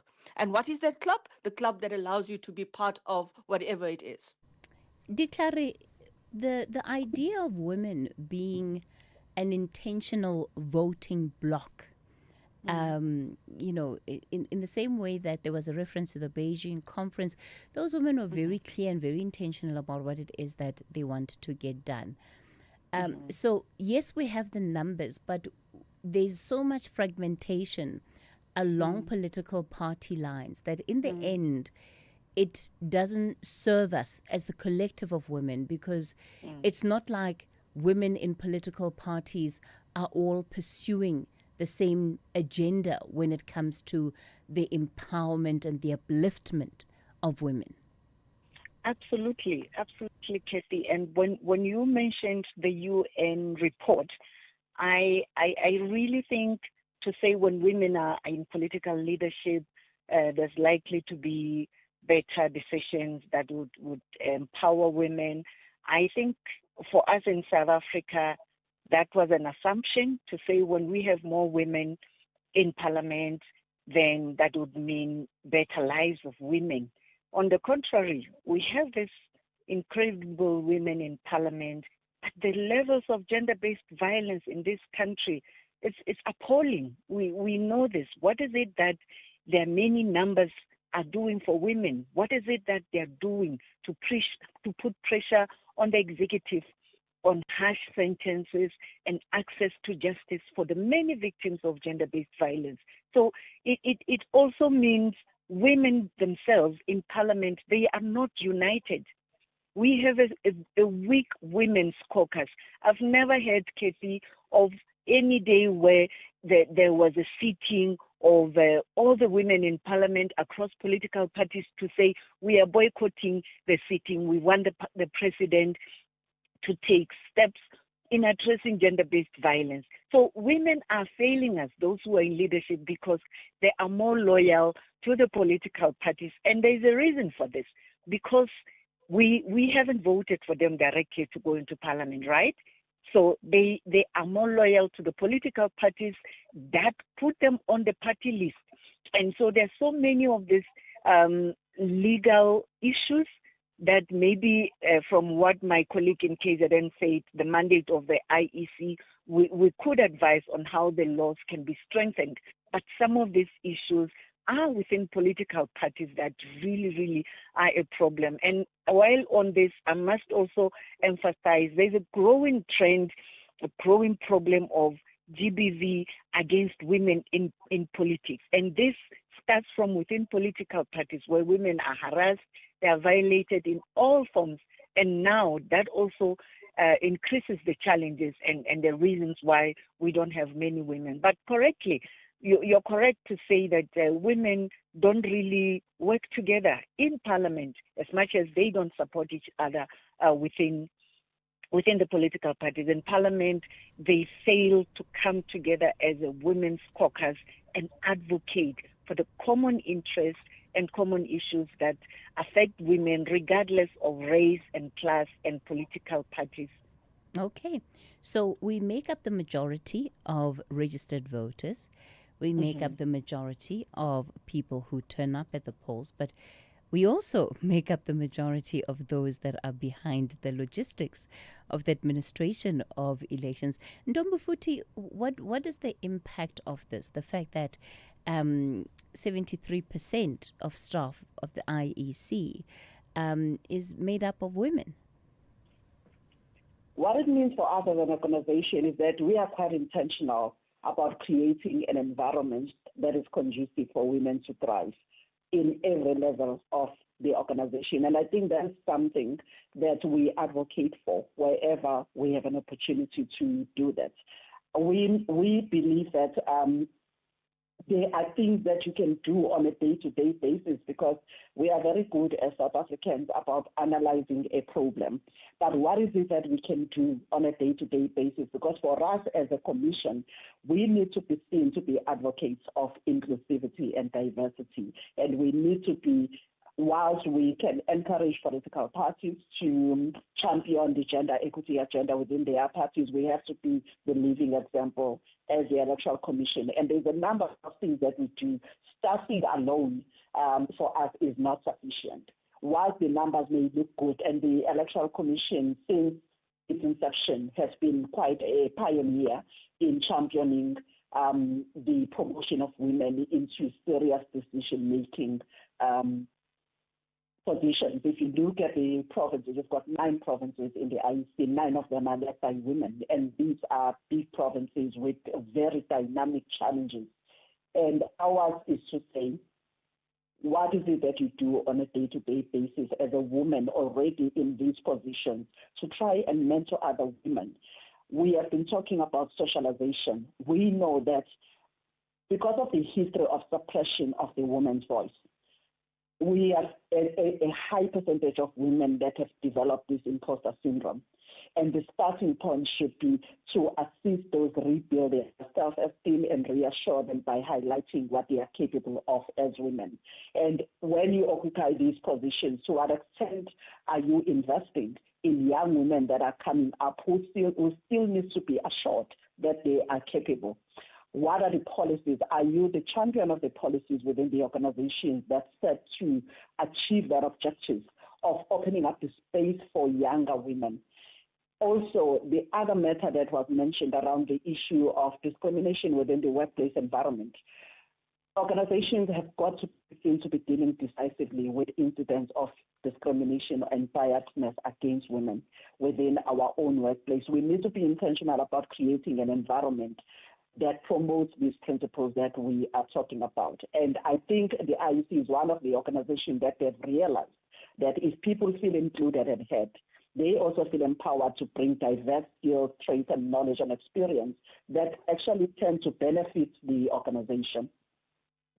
We're going to continue with this conversation shortly. We're taking a quick break, and then I think I'll also try and bring in some of our listeners. If you want to contribute to this conversation, you can dial in on 086 000 2032. That's 086 000 2032 on the WhatsApp voice note line 0614 104 107. Tuks ladies want to demonstrate football intelligence by collecting maximum points, while the ladies from Northern Cape chase a win away from home. This is the Hollywood Men's Super League. Do not miss out on the University of Pretoria ladies versus Richmond United ladies this Sunday 31 August at 11 a.m. Live on SABC Sport on DTT Channel 4. Also available everywhere for everyone, always on SABC Plus. Proudly brought to you by SABC Sport. For the love of the game. If you think you cannot afford a lawyer, think again. Clientele Legal has made professional legal services affordable for you. Whether it's a civil, criminal, or labor-related matter, we have a nationwide panel of attorneys standing by to assist you. SMS SAFM to 32195. That's SAFM to 32195 and we'll call you back. Clientele General is a licensed non-life insurer and an authorized FSP. Standard rates and terms and conditions apply. Mzansi, the Powerball and Powerball Plus jackpots estimated at a total 85 million rand are your chance at an unforgettable Friday. Don't delay. Play Powerball for an estimated 37 million rand and Powerball Plus for an estimated 48 million rand today. Buy your tickets now in store on nationallottery.co.za, the mobile app, cell phone banking, or simply dial *120 *7529# for USSD. Panda, Pusha, play. Players must be 18 years old or play responsibly. E2 is the proud operator of the National Lottery. The Talking Point with Cathy Mohlahlana. Weekdays, 9 a.m. till midday. Well, we continue the conversation on the talking point. So, Sanusha, one of the things that I'm becoming more and more mindful of is that as we have conversations around the empowerment of women, it must not be seen or even be positioned to be doing that to the exclusion of men, right? Because we have to find a way of coexisting in our society. But yes, yet there are also the realities of how, in and of itself, society is skewed to privilege men in ways that it doesn't privilege women. We live with it as women. We see it. Why is that not translating into how we do politics? Yeah, I think we are creatures of habit. I mean, I think we bring a lot of baggage into different public spaces. The way we socialize, the way we view each other. I mean, I think one of the things that keeps coming into the debate and the discussion is, do women empower other women? It's a very competitive society we live in, and a very competitive world, and it's built around the idea of how success is linked to competition. And we can't shy away from the innate issues of what is inherent human behavior, human capacity, and of course our own kind of limitations in terms of how do we want to see success, empowerment, and of course the balance around these things happen so that there's an equitable distribution in terms of enabling that society to become much more equitable, to become much more inclusive, but to become much more engaging in a sense that it's okay. You don't have to always compete with each other. So I think there's a bit of a duality here, a push and pull between how we want to see this empowerment, not just in terms of women's empowerment, but I think empowerment in general for people to succeed and to be able to be equal in terms of whether it's in politics, whether it's in the home, whether it's in the private sector, but also to see that equality not as a threat to the other. And so I think that in itself is becoming quite an important dynamic to understand. But again, legislation can only do so much. It's also about how do you change mindsets, how do you change cultural practices, and more importantly, how do you change your engagement? I look at some of the cultural practices around communities within households. At a very young age, people are told, this is your pathway in life, and that's your pathway in life. It doesn't even have to be about gender. It's just the question of, you're not into the sciences, so you're not really there, or you don't have that capacity. So it's a way we also teach empowerment, and it's the way we actually enable empowerment to happen, and what are the factors that contribute to it. So I think we have a long way to go. Yeah. And I think it's not about the balance. It's not about, and you're right, it's not about creating that kind of gendered approach to it, but it's more about a much more enabling society that changes its practice and its mindset and understands that in today's world, younger people, whether they are young women or young men, they probably don't have these lenses that they're looking at through. They see themselves all as inclusive. Yeah. Okay. Langa, you're in Durban. Good morning. No, thank you very much, and we appreciate that FFM has hosted the IEC. Good day, Futhi and panel. Good day. Hi. Good day. Good day. Hi. Yeah, I just want to say that I'm very proud of. We are one of the people in Wisdom Futhi, Mawethu Mozar and Professor Mandla Mchunu, those many years ago who started the IEC. So the organization has stayed the course and they've done very well. It doesn't mean that there would not be challenges, but yeah, they've stayed the course. Lastly, I would like to say that Futhi and the panel, that being female, they're not appointed there as women. They're appointed because they're very capable. We started with Futhi many years ago. It's around 30 years now, the IEC, 31 this year. Yeah, she was very, very capable. We were colleagues. So we really need to emphasize the point that women are in these positions not because they are women, but because first and foremost they qualify and they've stayed the course in being able to keep up with the challenges of the jobs that they are doing. So that is important to say, because people are going to say, no, they are appointed because they are women. Thank you very much, all the persons. Congratulations, ladies over there. Thank you. Thank you, Langa. And it's such an important point to make, that women make it to these positions because they're equally capable. Let's take some of the voice notes you've sent through. Hi, Cathy. On the issue of women and how they vote and why women are not in power and why women keep on voting men into power and men that seem to be powerful, masculine sort of figures. It's always been a worry to me. I don't understand why women don't form a women's party and just transform their lives. They can transform their lives. They can transform their families' lives, their children's lives, their grandchildren's lives going into the future. If they force a system that follows the values and the thoughts that women tend to have far more than the values that men tend to have, maybe it's fear that makes them think that they need to keep a powerful man in position, but they should actually fear the opposite. Good morning, Cathy. This is Makwarashiazo from Thoyando. You know what, Cathy? I totally agree with one of your guests there.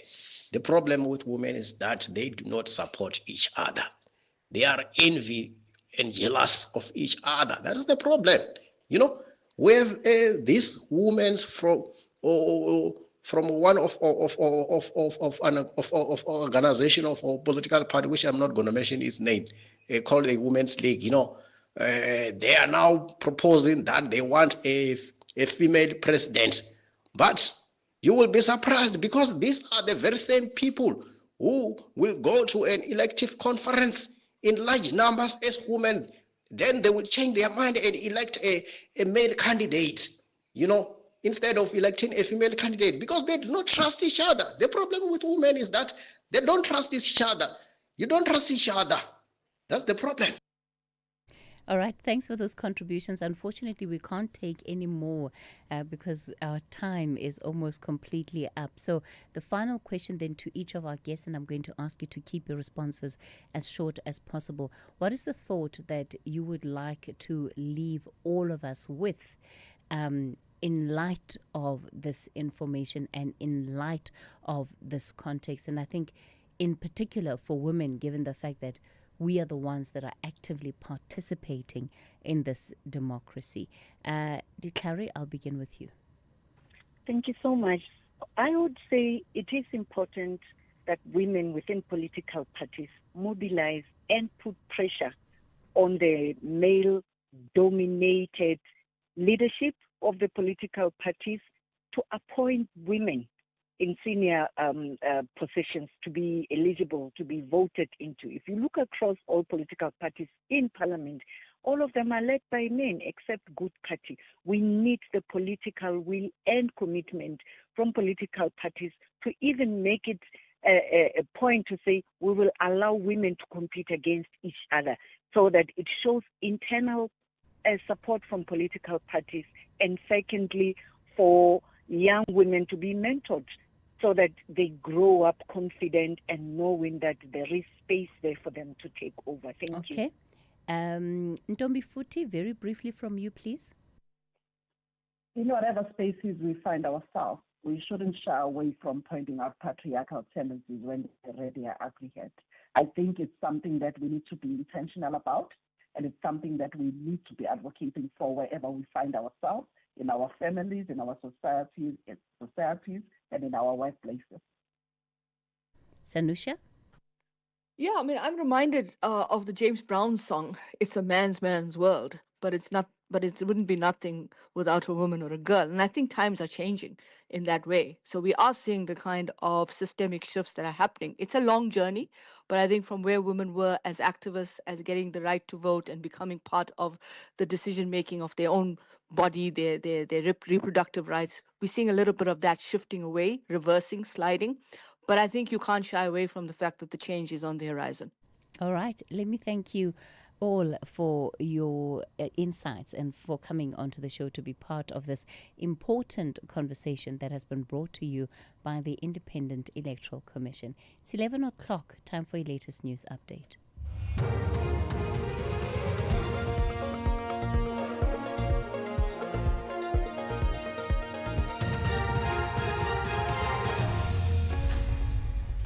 Thank you, Cathy. On the top stories, NERSA addresses its tariff calculation error and parents urged to complete 2026 school applications as deadline looms. For SAFM News, I'm Mondelambana and a very good morning. The National Energy Regulator of South Africa has sought to explain its calculation blunders in its earlier multi-year price determination for Eskom, which will lead to higher than previously announced electricity tariffs in 2026-2027. The revised tariff hike follows an out-of-court settlement between the regulator and Eskom. The steeper than initially announced 5% and 6% respectively allows Eskom to recover an additional 54 billion rand over the next 2 financial years. Rulani Matebula is NERSA's executive manager for electricity. We had to go back to our numbers and look at what exactly did we miss when we pronounced the price increases for 26 and 27. So all prices were done properly and correctly for the distribution business as well as the transmission business. But there were certain figures that were actually omitted when we made the decision for generation. And that is where this 54 billion rand actually come from. And this results in an impact of 3.26% for the 2026 year and actually 2.64% for the 2027 year for the consumers. The Gauteng Education Department says the 2026 online admissions application period for grades 1 and 8 at the province's public schools will officially close at midnight today. It has reminded parents and guardians that only learners with complete applications and verified documents will receive placement offers during the placement period, starting from October the 6th, 2025, until all learners are placed. The department spokesperson, Steve Mabona. As of Thursday evening, we've recorded over 800,000 applications, and out of those, 345,000 were grade 1 applications. Meanwhile, about 455,000 were grade 8 applications. We are concerned that a significant number of applications remain incomplete. To date, over 52,000 incomplete applications have been recorded. Former box coach Peter de Villiers is a free man. This after the Malmesbury Regional Court in Swartland acquitted him of sexual assault charges yesterday. Earlier this month, his lawyer filed an application to have the charges dropped. A woman accused de Villiers of sexual assault in January last year. The court cited insufficient evidence when it granted the application. The presidency spokesperson Vincent Magwenya says that charges that led to a delay to start the Madlang Commission have been resolved. The commission, initially set to begin on the 1st of next month, announced that it would no longer commence on that date. It cited the Justice and Constitutional Development Department delays in the procurement of essential infrastructure. The commission was tasked with investigating criminality, political interference and corruption within the criminal justice system. Magwenya says the commission can now commence its work. There were some issues with respect to security, particularly the security of sensitive information, which is IT related. Those were some of the contributors. But as we speak, which is more encouraging, we are more than 99% ready to have the commission commence its work. The minister conducted a site inspection yesterday and she's satisfied, as well as the president is satisfied that we can now proceed. The issue of the starting date will then have to be resolved in consultation with Justice Madanga. Thailand's constitutional court is meeting to decide the fate of the country's Prime Minister Paetongtarn Shinawatra. She was suspended over comments made in a phone call with the former Cambodian leader Hun Sen. The 39-year-old appeared to Nok Countdown Hun Sen, calling him uncle and making critical remarks about a Thai military commander. This happened during a call with the former leader when the two countries were on the brink of an armed border conflict. The BBC's Jonathan Head has the details. Hun Sen leaked that conversation, causing a huge uproar in Thailand, many feeling that the inexperienced Paetongtarn had been outmaneuvered by the wily old Cambodian strongman and that she'd shown a lack of loyalty to her own military. However, it is possible the court will be lenient, partly because Thailand just can't afford another political crisis at a time of global turmoil. But even if she does survive, the pressure on her will be immense. She leads an unpopular government with a very slim majority, and it's very likely she will be forced to call an election. Recapping the top story, the National Energy Regulator of South Africa has sought to explain its calculation blunders in its earlier multi-year price determination for Eskom, which will lead to higher than previously announced electricity tariffs in 2026 and 2027. I'm on Delambana for SFM News Headlines at 11:30. SAFM 104 to 107 nationwide, leading the conversation. Dikwena Jametsi have one game plan. A win in their own backyard.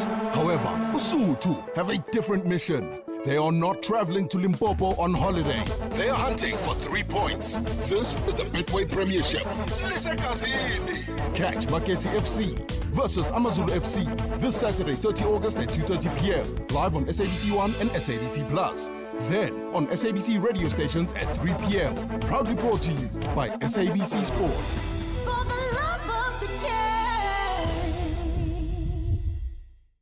The soundtrack of your life with Ernest Pillay. Some songs take you back instantly to your first love, a road trip, or just simpler times.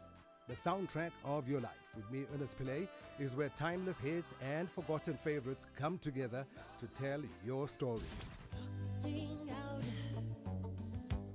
It's not just music, it's memories, moments, and the meaning behind this jam.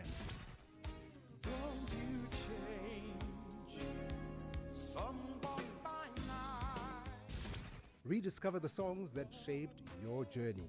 Tune in to The Soundtrack of Your Life with me, Ernest Pillay, Saturdays and Sundays, 1 to 4 p.m., only on SAFM 104 to 107 nationwide.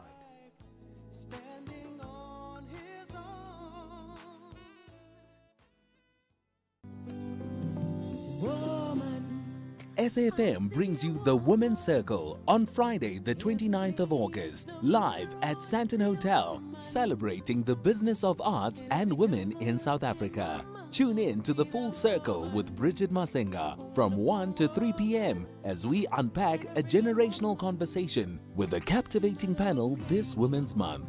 SAFM, leading the conversations that move us.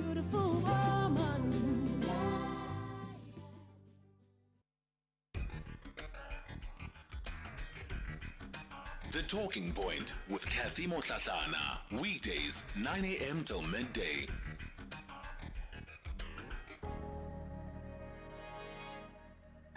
The Friday Wind Down. Kick off your weekend the right way.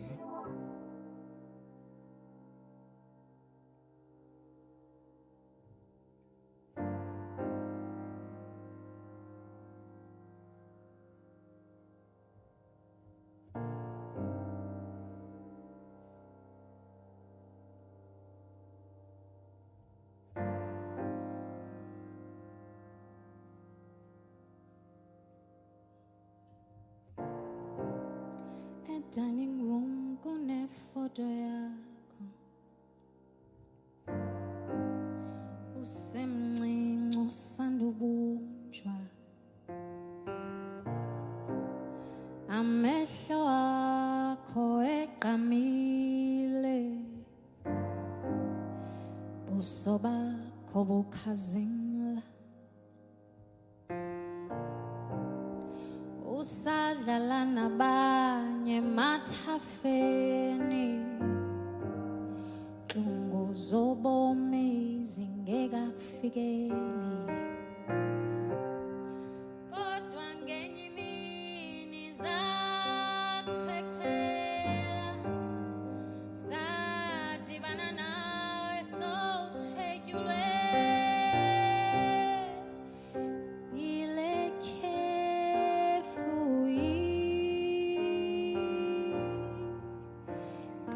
isizwe ndinethemba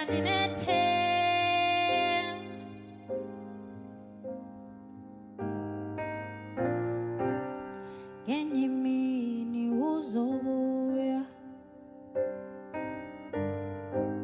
ndinethemba ngenye imini uzobuya ilwa uzobuya ilwa siyakhumbula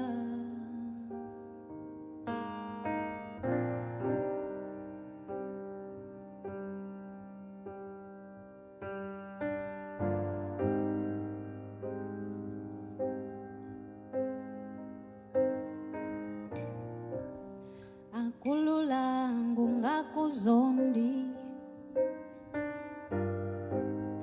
lo mntu nguye asisamazi kathi ufunxwe bonke ubuntu hlala sizibuzi igalelo lethu inkokheli zimpumputhela umzi ngamnye mawuzibone zange saye kukuthandazela kuthi ngenye imini uyeke ukhonza yona le khefu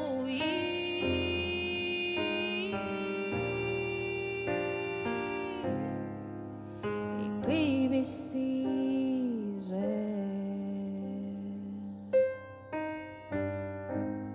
ndinethemba ngenye imini uzobuya ndinethemba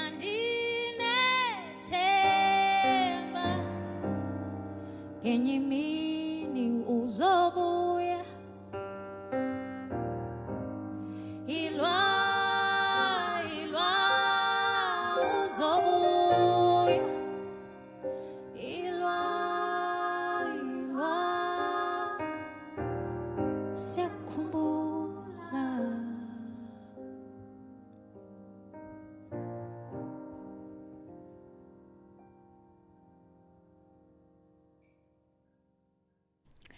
All right. Oh, it's not done? Oh. You see, you must tell me that we're still on the count, Kath. Let me shut up.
That is Ndinetemba Uzobuya. And look at me almost ruining the moment, right? I wasn't warned. I didn't know that there was still the second part of the song coming on. But our Friday wind down guest is not only coming in to help us wind down this hour, but also with some good news, at least for you on a personal front. Nesh Nunglishi is our guest for this Friday wind down. And this interview, of course, is brought to you by the Standard Bank Joy Jazz Festival. We are going to be building up to the festival that takes place towards the end of the month in September. But Nesh, last night, some good news. Congratulations. I don't want to break the news. I think you must tell the listeners what happened last night. Okay, I'm happy to. Thank you so much, Cathy, and hello to all of your listeners. So last night, an announcement came through that my debut album, Apho Kungenje, has been nominated in the Best Jazz category. Come on now. At the Summers for this year. Come on now. Right. How are you feeling? What was your reaction when you were told? The crazy thing is that I actually found out during a show. I had a show in Cape Town last night. Okay. And during the intermission, I saw colleagues of mine, you know, when you can see a preview of messages, Yes. and they were saying, congratulations, congratulations. And I was like, you know what? I don't want to deal with this right I'm in the middle of the show. I'm in the middle of a show.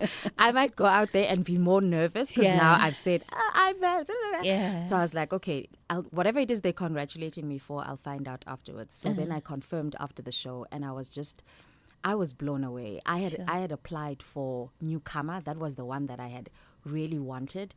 And Best Jazz Album didn't even cross my mind because I was like, I just arrived yesterday, guys. Yeah. So I'm not trying to be there with the big league people. Just say I'm a newcomer. I'll be happy with Just that. acknowledge my presence. You know what I mean? Yeah. So I was totally blown away. By Wow. What a big accomplishment, especially for a debut album. Absolutely. I mean, the work has been in the works for many years. Yeah. And so I think it's an affirmation, a validation of not only the work that I have done, but the audience that I have built, because they've been so just pouring into me, always saying, this music is going somewhere. Yeah. We see you, Yeah. etc., etc. And so it's so beautiful that the things that people say that sometimes you will doubt, and of course the most important thing is the self-validation, right? Mm. But when the Summers say, hey, we see this album, that means something.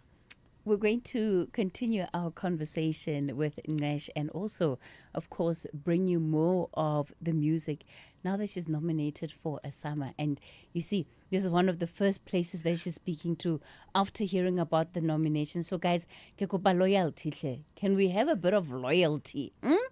Can we just support this lady? If there's voting to be done, can you go and vote and make sure that this becomes even more of a dream come true for her? So we're going to take a quick break and we'll continue with the Friday wind down. Dikwena Chametsi have one game plan, a win in their own backyard. However, Usuthu have a different mission. They are not traveling to Limpopo on holiday. They are hunting for 3 points. This is the Betway Premiership. Catch Makesi FC versus Amazulu FC this Saturday, 30 August at 2:30 p.m. live on SABC 1 and SABC Plus. Then on SABC radio stations at 3 p.m. Proudly brought to you by SABC Sport.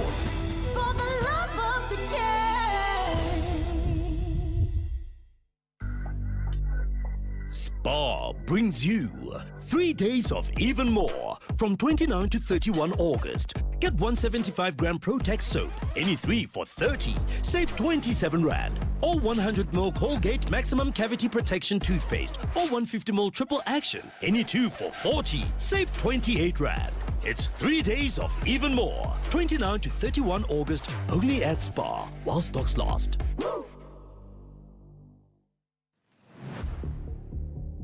Gender-based violence is destroying lives and tearing communities apart.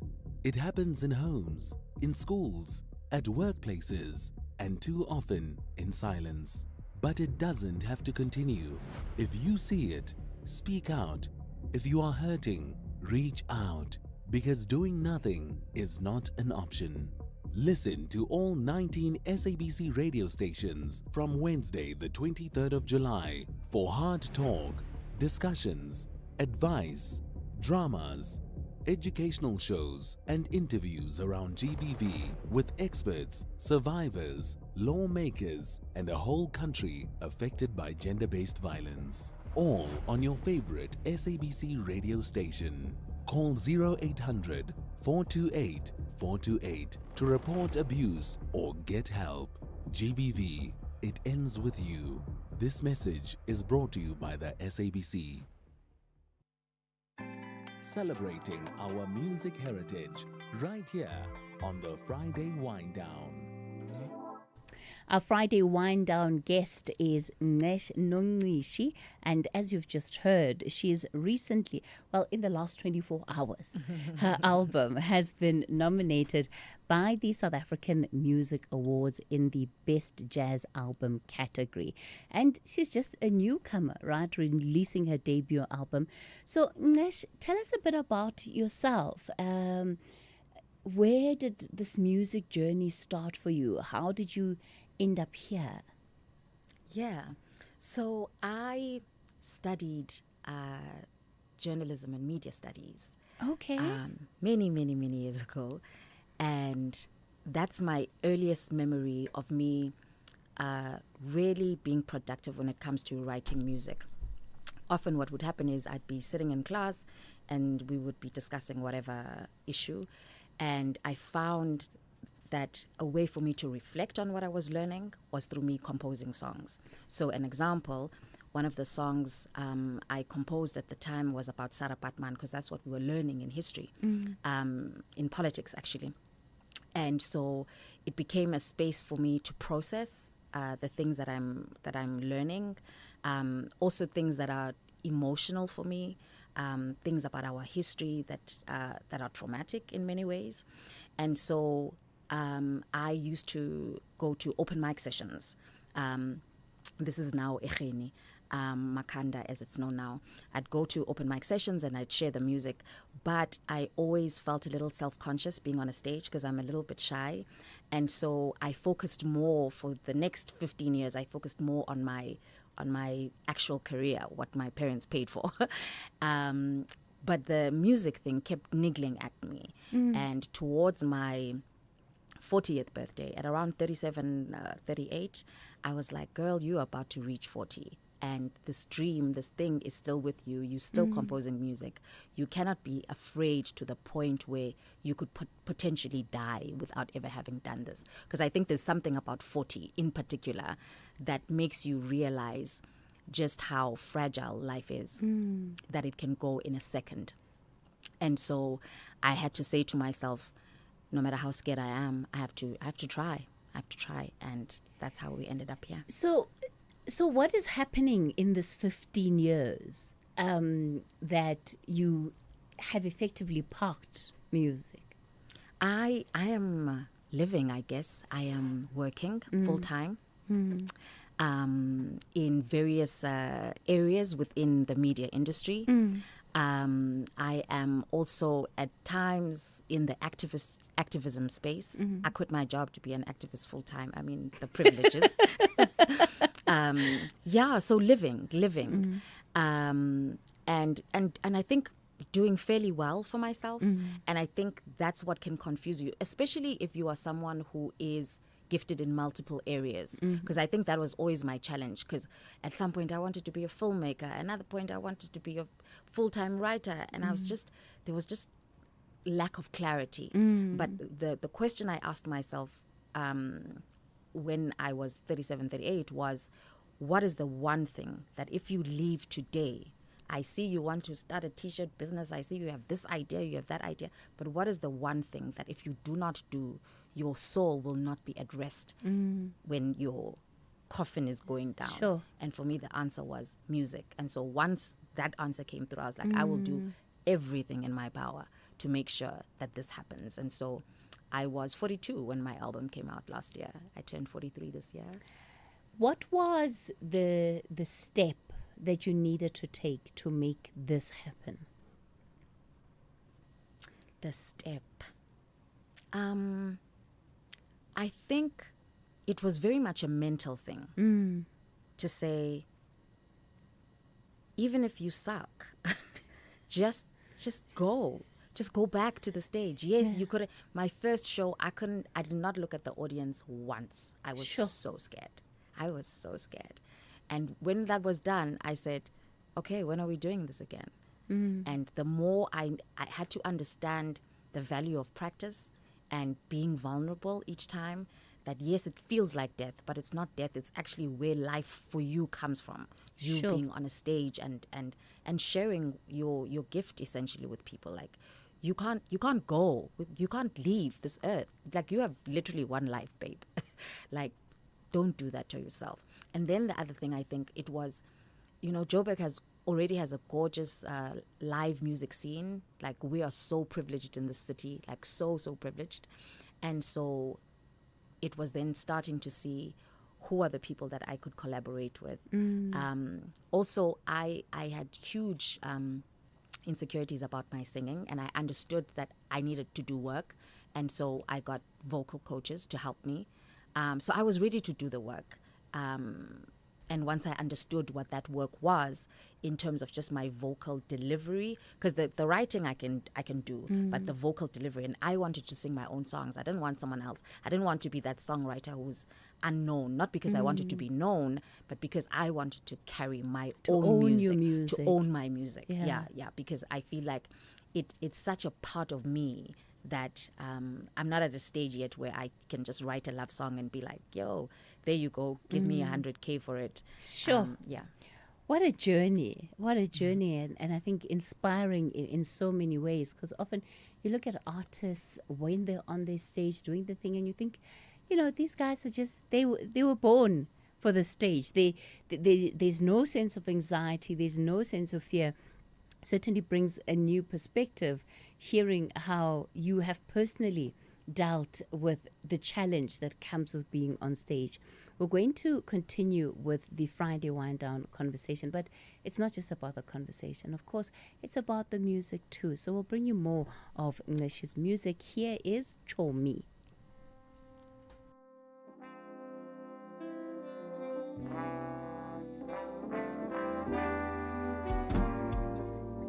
Have you any idea what you mean to me?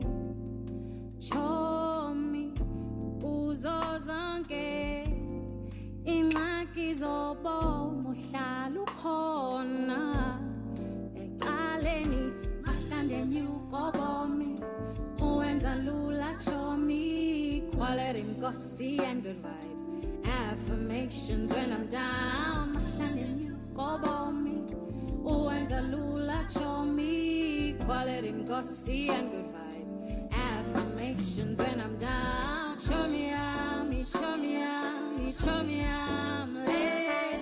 Show me I'm, show me I'm, show me I'm late. Show me I'm, show me I'm, show me I'm late. Show me I'm, show me I'm, show me I'm late. Have you any idea what you mean to me? Show me kuzo zonke ingxaki zobo mohlala ukhona ecaleni mahlandeni ugobomi uwenza lula chomi, quality mkosi and good vibes, affirmations when I'm down mahlandeni ugobomi uwenza lula chomi, quality mkosi and good vibes, affirmations when I'm down. Show me I'm, show me I'm, show me I'm late. Show me I'm, show me I'm, show me I'm late. Show me I'm, show me I'm, show me I'm late. Show me I'm, show me I'm, show me I'm late.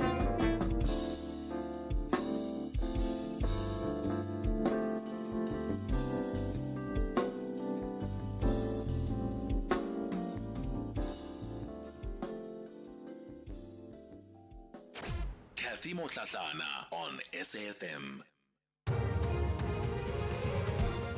On the news headlines, some commuters in Egoruleni say they fear using e-hailing services as alternative transport. Commuters in Katlehong, Tembisa, Germiston and surrounding areas have been left stranded following a Santaco organised taxi strike in their area. The National Energy Regulator of South Africa has sought to explain its calculation blunders in its earlier multi-year price determination for Eskom, which will lead to higher than previously announced electricity tariffs in 2026 and 2027. And the Gauteng Education Department says the 2026 online admissions application period for grades 1 and 8 at the province's public schools will officially close at midnight today. A full update follows at the top of the hour. Are we ready for a real conversation? SAFM, leading the conversations that move us. If you think you cannot afford a lawyer, think again. Clientele Legal has made professional legal services affordable for you. Whether it's a civil, criminal, or labor-related matter, we have a nationwide panel of attorneys standing by to assist you. SMS SAFM to 32195. That's SAFM to 32195 and we'll call you back. Clientele General is a licensed non-life insurer and an authorized FSP. Standard rates and terms and conditions apply. When you're smiling, on 19th September, wear your favorite socks to school or work and help spread smiles to children across South Africa. The sun comes shining through. Get your Socks for Smile sticker today at smilefoundation.co.za because every sticker helps fund life-changing surgeries for children in need. Smile Foundation. This is an SABC-supported initiative.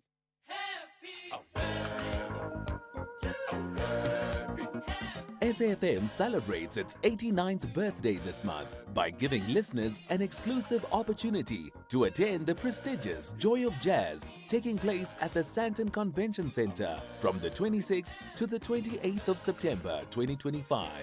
To stand a chance to win these sought-after tickets, simply SMS SAFM 89 followed by your name to 41391 and stay tuned to SAFM as we could be calling you. SAFM is the official media partner for the Dipala stage at the Standard Bank Joy of Jazz. Entries open from the 7th of August and close on the 31st of August 2025. Winners will be randomly selected and called from the 1st of September 2025.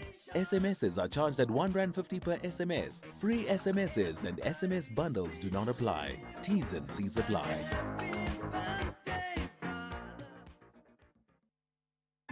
The Friday Wind Down. Kick off your weekend the right way. All right, we continue with the Friday Wind Down conversation. Nesh Nonglishi is our guest for this morning. She is a jazz, pop, R&B, is it Xhosa folk music, church hymns.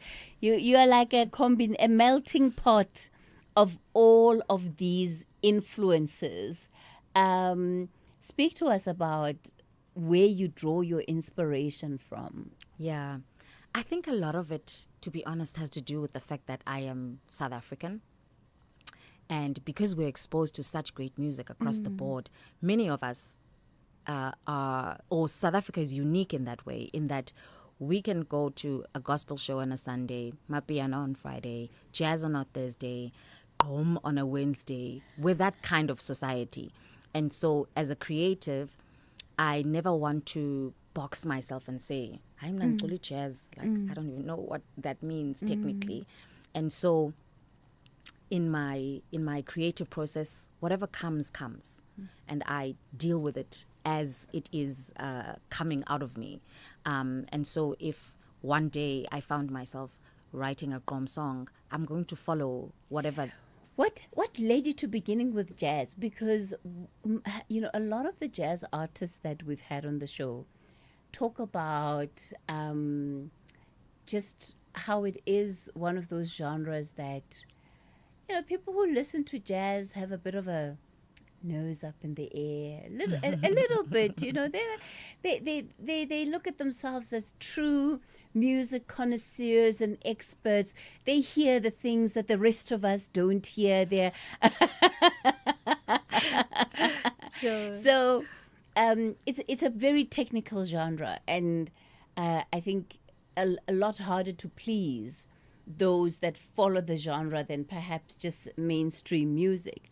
So what brought you into jazz, especially coming into music almost, at this point in your life? Yeah. I think two things. On the one hand, the fact that I was, when I was coming up and writing, now starting to write music at varsity, that's when my consciousness about South African jazz sort of came forth. I remember one of the first jazz shows I ever saw was as a student, a journalism student, and I was assigned to interview Zimngqawana. Wow. Who is a big deal in South African jazz. And I was not familiar with the genre, but once I listened to his music, I was like completely blown away. And then had the difficult task of interviewing this man who'd just come off stage.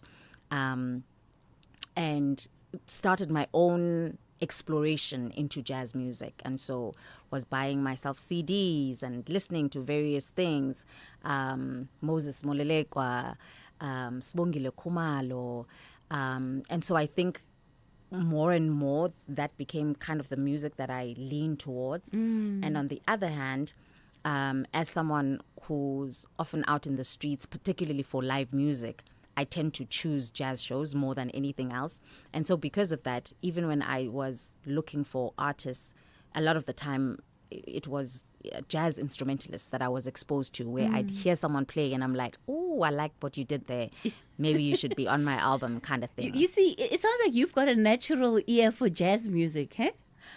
I don't think there's such a thing. I don't think there's such a thing as a natural ear for jazz music. I think repeated exposure to any kind of music. I think that's all it is, really.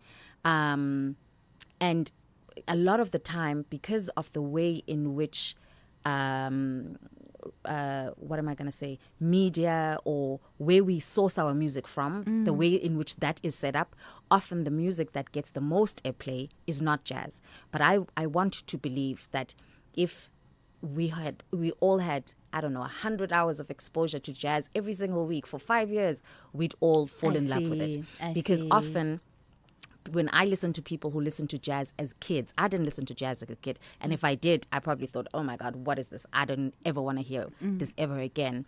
Often when I hear people talking about their own journeys, they'll say, my dad used to play these records in the car and I used to be so upset because I wanted to play Mariah or whatever it was. And then eventually when I was older, I got an appreciation for it. And I think that has a lot to do with that consistent exposure to something, because then you really appreciate it. And then you also start hearing, oh, what is that thing that they did there? Yeah. Not because it's natural and not because you're smarter and better than anyone else. And it's unfortunate that jazz has that bad PR around it. And I don't believe that this has always been the case. I think something happened post 94, because some of the most beautiful shows, live shows that I've heard, like say from the 60s, were in Soweto, like big jazz festivals happening there, happening in townships. And something has happened where it's become this, I blame the exiles, I'm kidding. Something has happened where it's like, if you listen to jazz, you must have a glass of whiskey and a cigar, and it's like, no, that's nonsense. Elite. Oh yeah, there's an association with it being elite, and that's never been the case. And I do think there are also groups in townships that still kind of hold that culture of jazz music being people's music, being music that is very much in people's spaces. But then there's the PR of it and the commercial side of it. And that image of it is that it's tooty and you must be, which is not true. I hear you loud and clear. And how you've explained it about the constant exposure to it.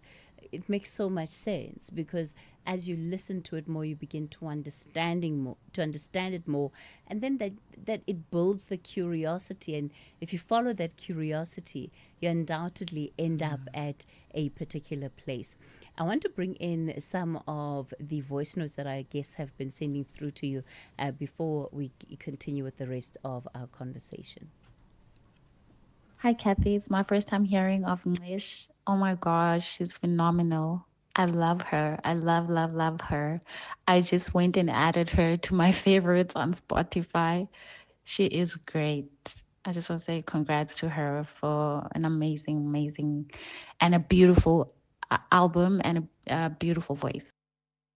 Whoa, whoa, whoa, whoa. Kathy, wow. I'm listening to this Chomi and I've got goosebumps. Man, that's a beautiful song. Um, wow. And the story, man, about sort of being in the 40s and all of that, it got me thinking, what is it that I need to do I haven't done? Because I'm pretty much the same age, but beautiful song. She could have easily wrote this song, composed and give it to Tanya Somazwai. Most probably would have been a hit still, but man, I'm so happy she didn't do something like that and she did it herself. Well done, Nesh. Ukhule sisi, enkosi. Hey, how's Kathy? I know you like music too much. You like gigs. Morning to you, my princess. Morning to your team. Morning to your guests. I want a music. She has a lovely voice, man. Now you this type of music like Friday winding like this, you make us drink and drive. Anyway, my sister, keep it up. What a music. I like your music. It's good music, eh? When I'm just taking a glass of wine like this Friday, eh? It's Uncle JJ, the truck driver. All right. Thanks for those WhatsApp voice notes. Uncle JJ, I know you're just kidding about drinking and driving, but please, no drinking and driving. Just drive while you enjoy the music. Jeff Nong in Ventersdorp says, hi, Kathy and our guest. She's so versatile. Just like Ray Charles, a combination of different genres, enjoying her music. There's some fire emojis there. There's some rose emojis there. What does it feel like hearing that additional validation coming through from some people that have never heard your music before? That's amazing. I think that's my favorite part, because when you said we're gonna get some voice notes, I was like, okay, it's probably like, I don't know, a friend or something like that. A family member. You know what I mean? And of course, they must also send their messages through. But it's really exciting. And people who are hearing it right now in the moment without someone saying, oh, you have to listen to this because da-da-da-da-da. They're just responding as organically. Yeah. And so I love their energy, and I'm so grateful to be here. So we're going to be taking Zizo up next. Tell us a little bit about that song. Okay. Zizo is a song that I wrote after visiting the Mapungubwe Hills. And I was just taken by everything that I was learning about our history, but at the same time a little angry, because at some point there was a deliberate attempt. Obviously, apartheid people, they never, what is the saying? I forget it now. Anyway, I learned that there was an intent to hide this history from us by the apartheid government. And so the song reflects on everything that I was learning as a result of that visit. I have to agree with Jeff. You are incredibly versatile. And I guess it also comes from the journalistic training, the writing, you are a storyteller through and through, but how you're able to blend the different ways in which you tell stories is really, really remarkable. So we're going to go into Zizo and continue our conversation with Nesh.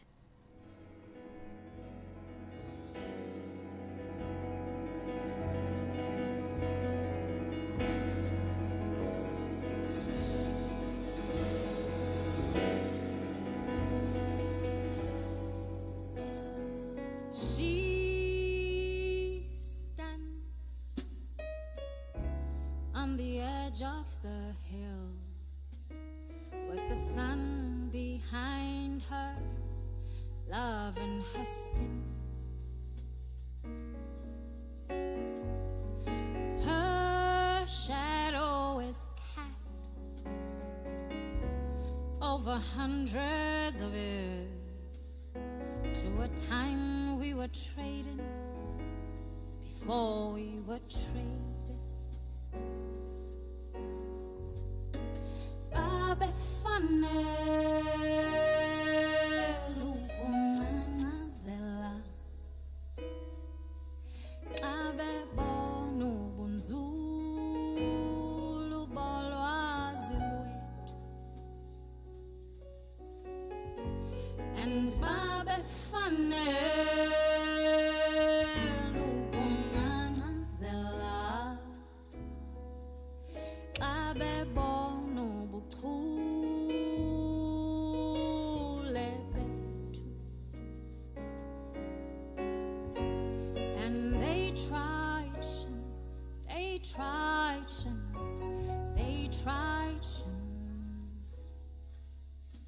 to hide the golden rhino, but she knows. And they tried,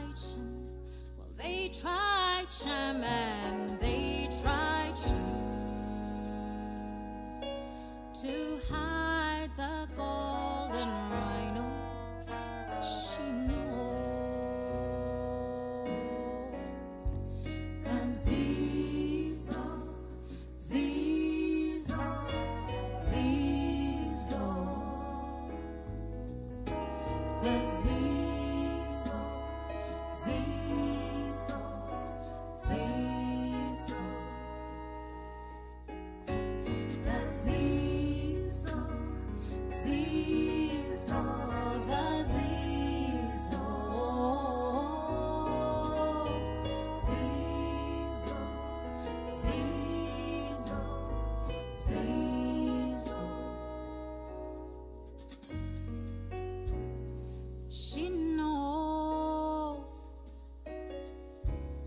the past has its glow, but there's no way to return to a time before we were sold. And whatever quarrels we had could have never prepared us for this world that's so dependent on our deaths. And we try, yes we try,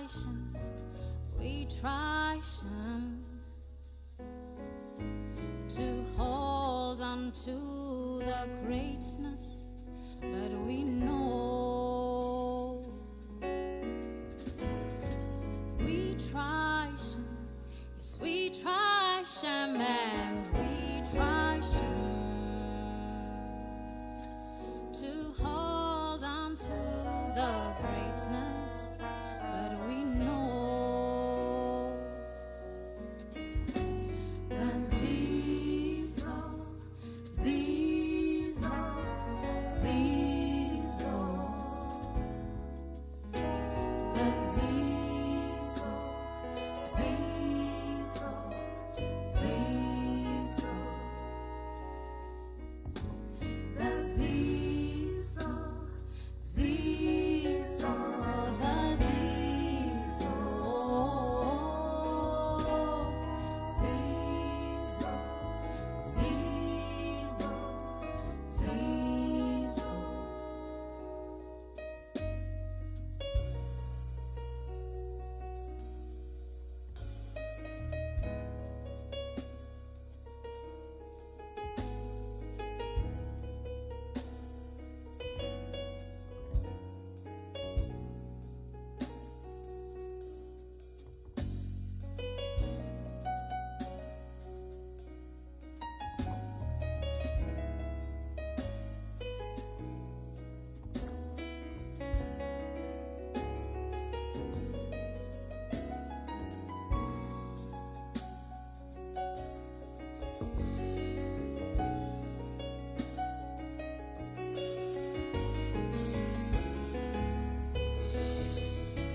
Cathy Mohlahlana on SAFM. If you think you cannot afford a lawyer, think again. Clientele Legal has made professional legal services affordable for you. Whether it's a civil, criminal, or labor-related matter, we have a nationwide panel of attorneys standing by to assist you. SMS SAFM to 32195. That's SAFM to 32195 and we'll call you back. Clientele General is a licensed non-life insurer and an authorized FSP. Standard rates and terms and conditions apply. After a 1-0 loss against Arsenal in the opening match of the new season, the Red Devils are searching for a win at Old Trafford. Mason Mount! Oh, what a finish from Mason Mount! Kills it home 2-1.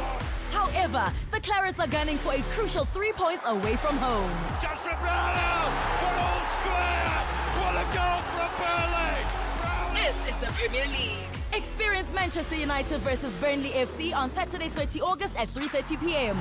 Live on SABC3 and SABC Plus. Proudly brought to you by SABC Sport. For the love of the game!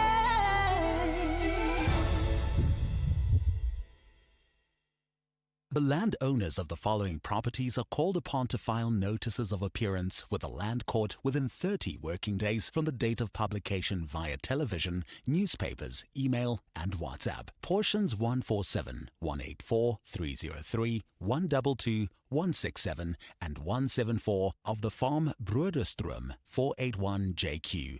Portions 62 and 36 of the farm Leuvenkloof 480 JQ. Portion 34 of the farm Wilgegand 491 JQ. Failure to file a notice of appearance or notice to participate within the prescribed period may result in court orders granted in your absence. Inquiries, Registrar of the Land Court 010-493-5392 or Office of the Regional Land Claims Commissioner, Northwest Province 082-947-7106. Alternatively 064-009-2467. Celebrating our music heritage right here on the Friday Wind Down. Nish, I'm looking at the time and I'm not happy. I'm not happy at all because I don't understand how we're already 5 minutes away from having to say goodbye. I'm also deeply unhappy. Let me tell you, our listeners are also not going to be happy because they are enjoying and loving your music. Let me just give you a sense of what else it is that people are saying right now. Hello, Cathy. Rwandile. Yo, Cathy, what a woman. What a voice. What a story.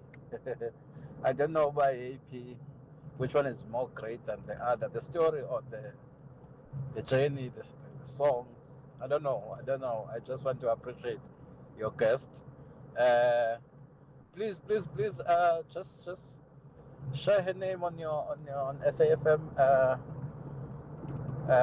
X account, please. Thank you. Hi, Cathy, and your guest Nash. Yes, my mom really loves opera, so last week she was very happy, and she really hates jazz. But she did enjoy Nash, and yeah, so did I. That first song was beautiful. Yeah, it reminds me of Irish Sean Noss singing, old style singing. To Nash, maybe you should have listen to that sort of thing. Look into it. Might help you. With like voice coaching and that sort of thing you were talking about.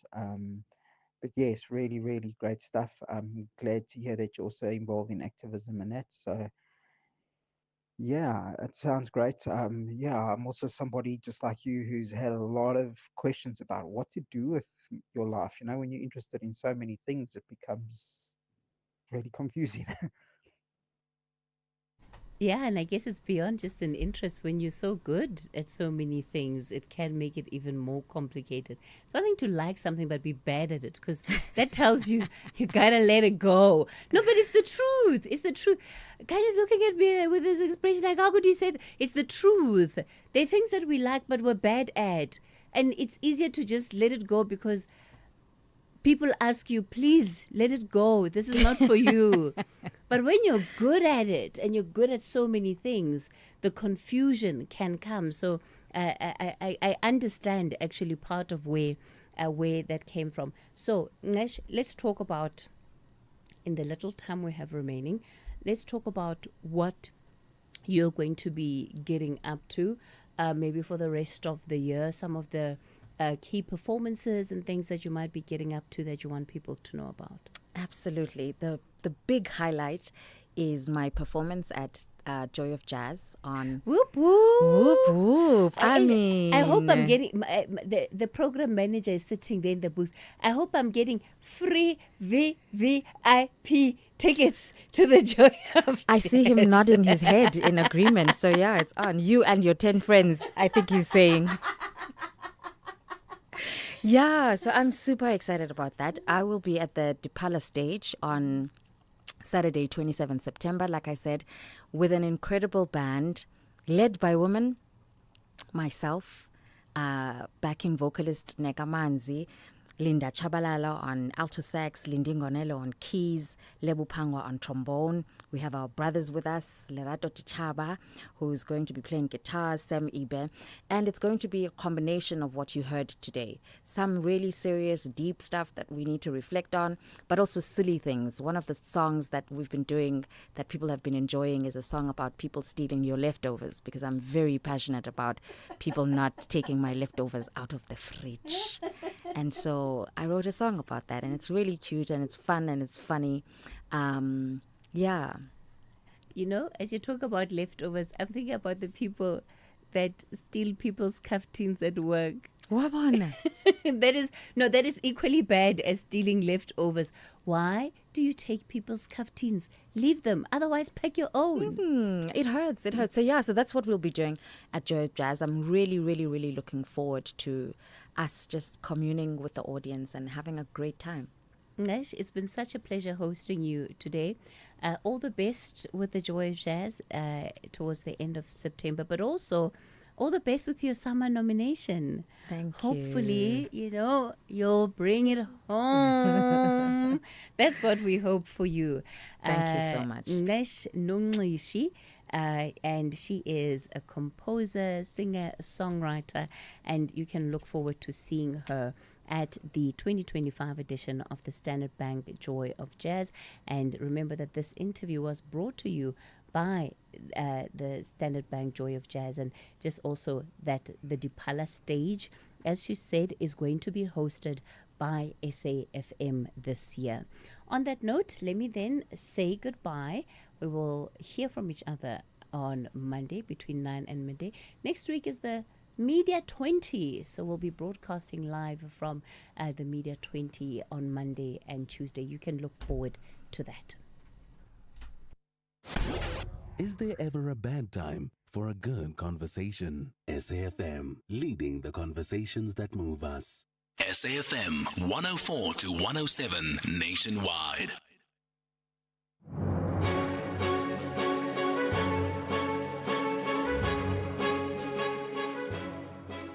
12 o'clock on Friday, the 29th of August 2025. A very warm welcome to Updated Noon here on SAFM, leading the conversation. I'm Sakina Kamwendo. Coming up in the next hour. There's totally no taxis in Katlehong.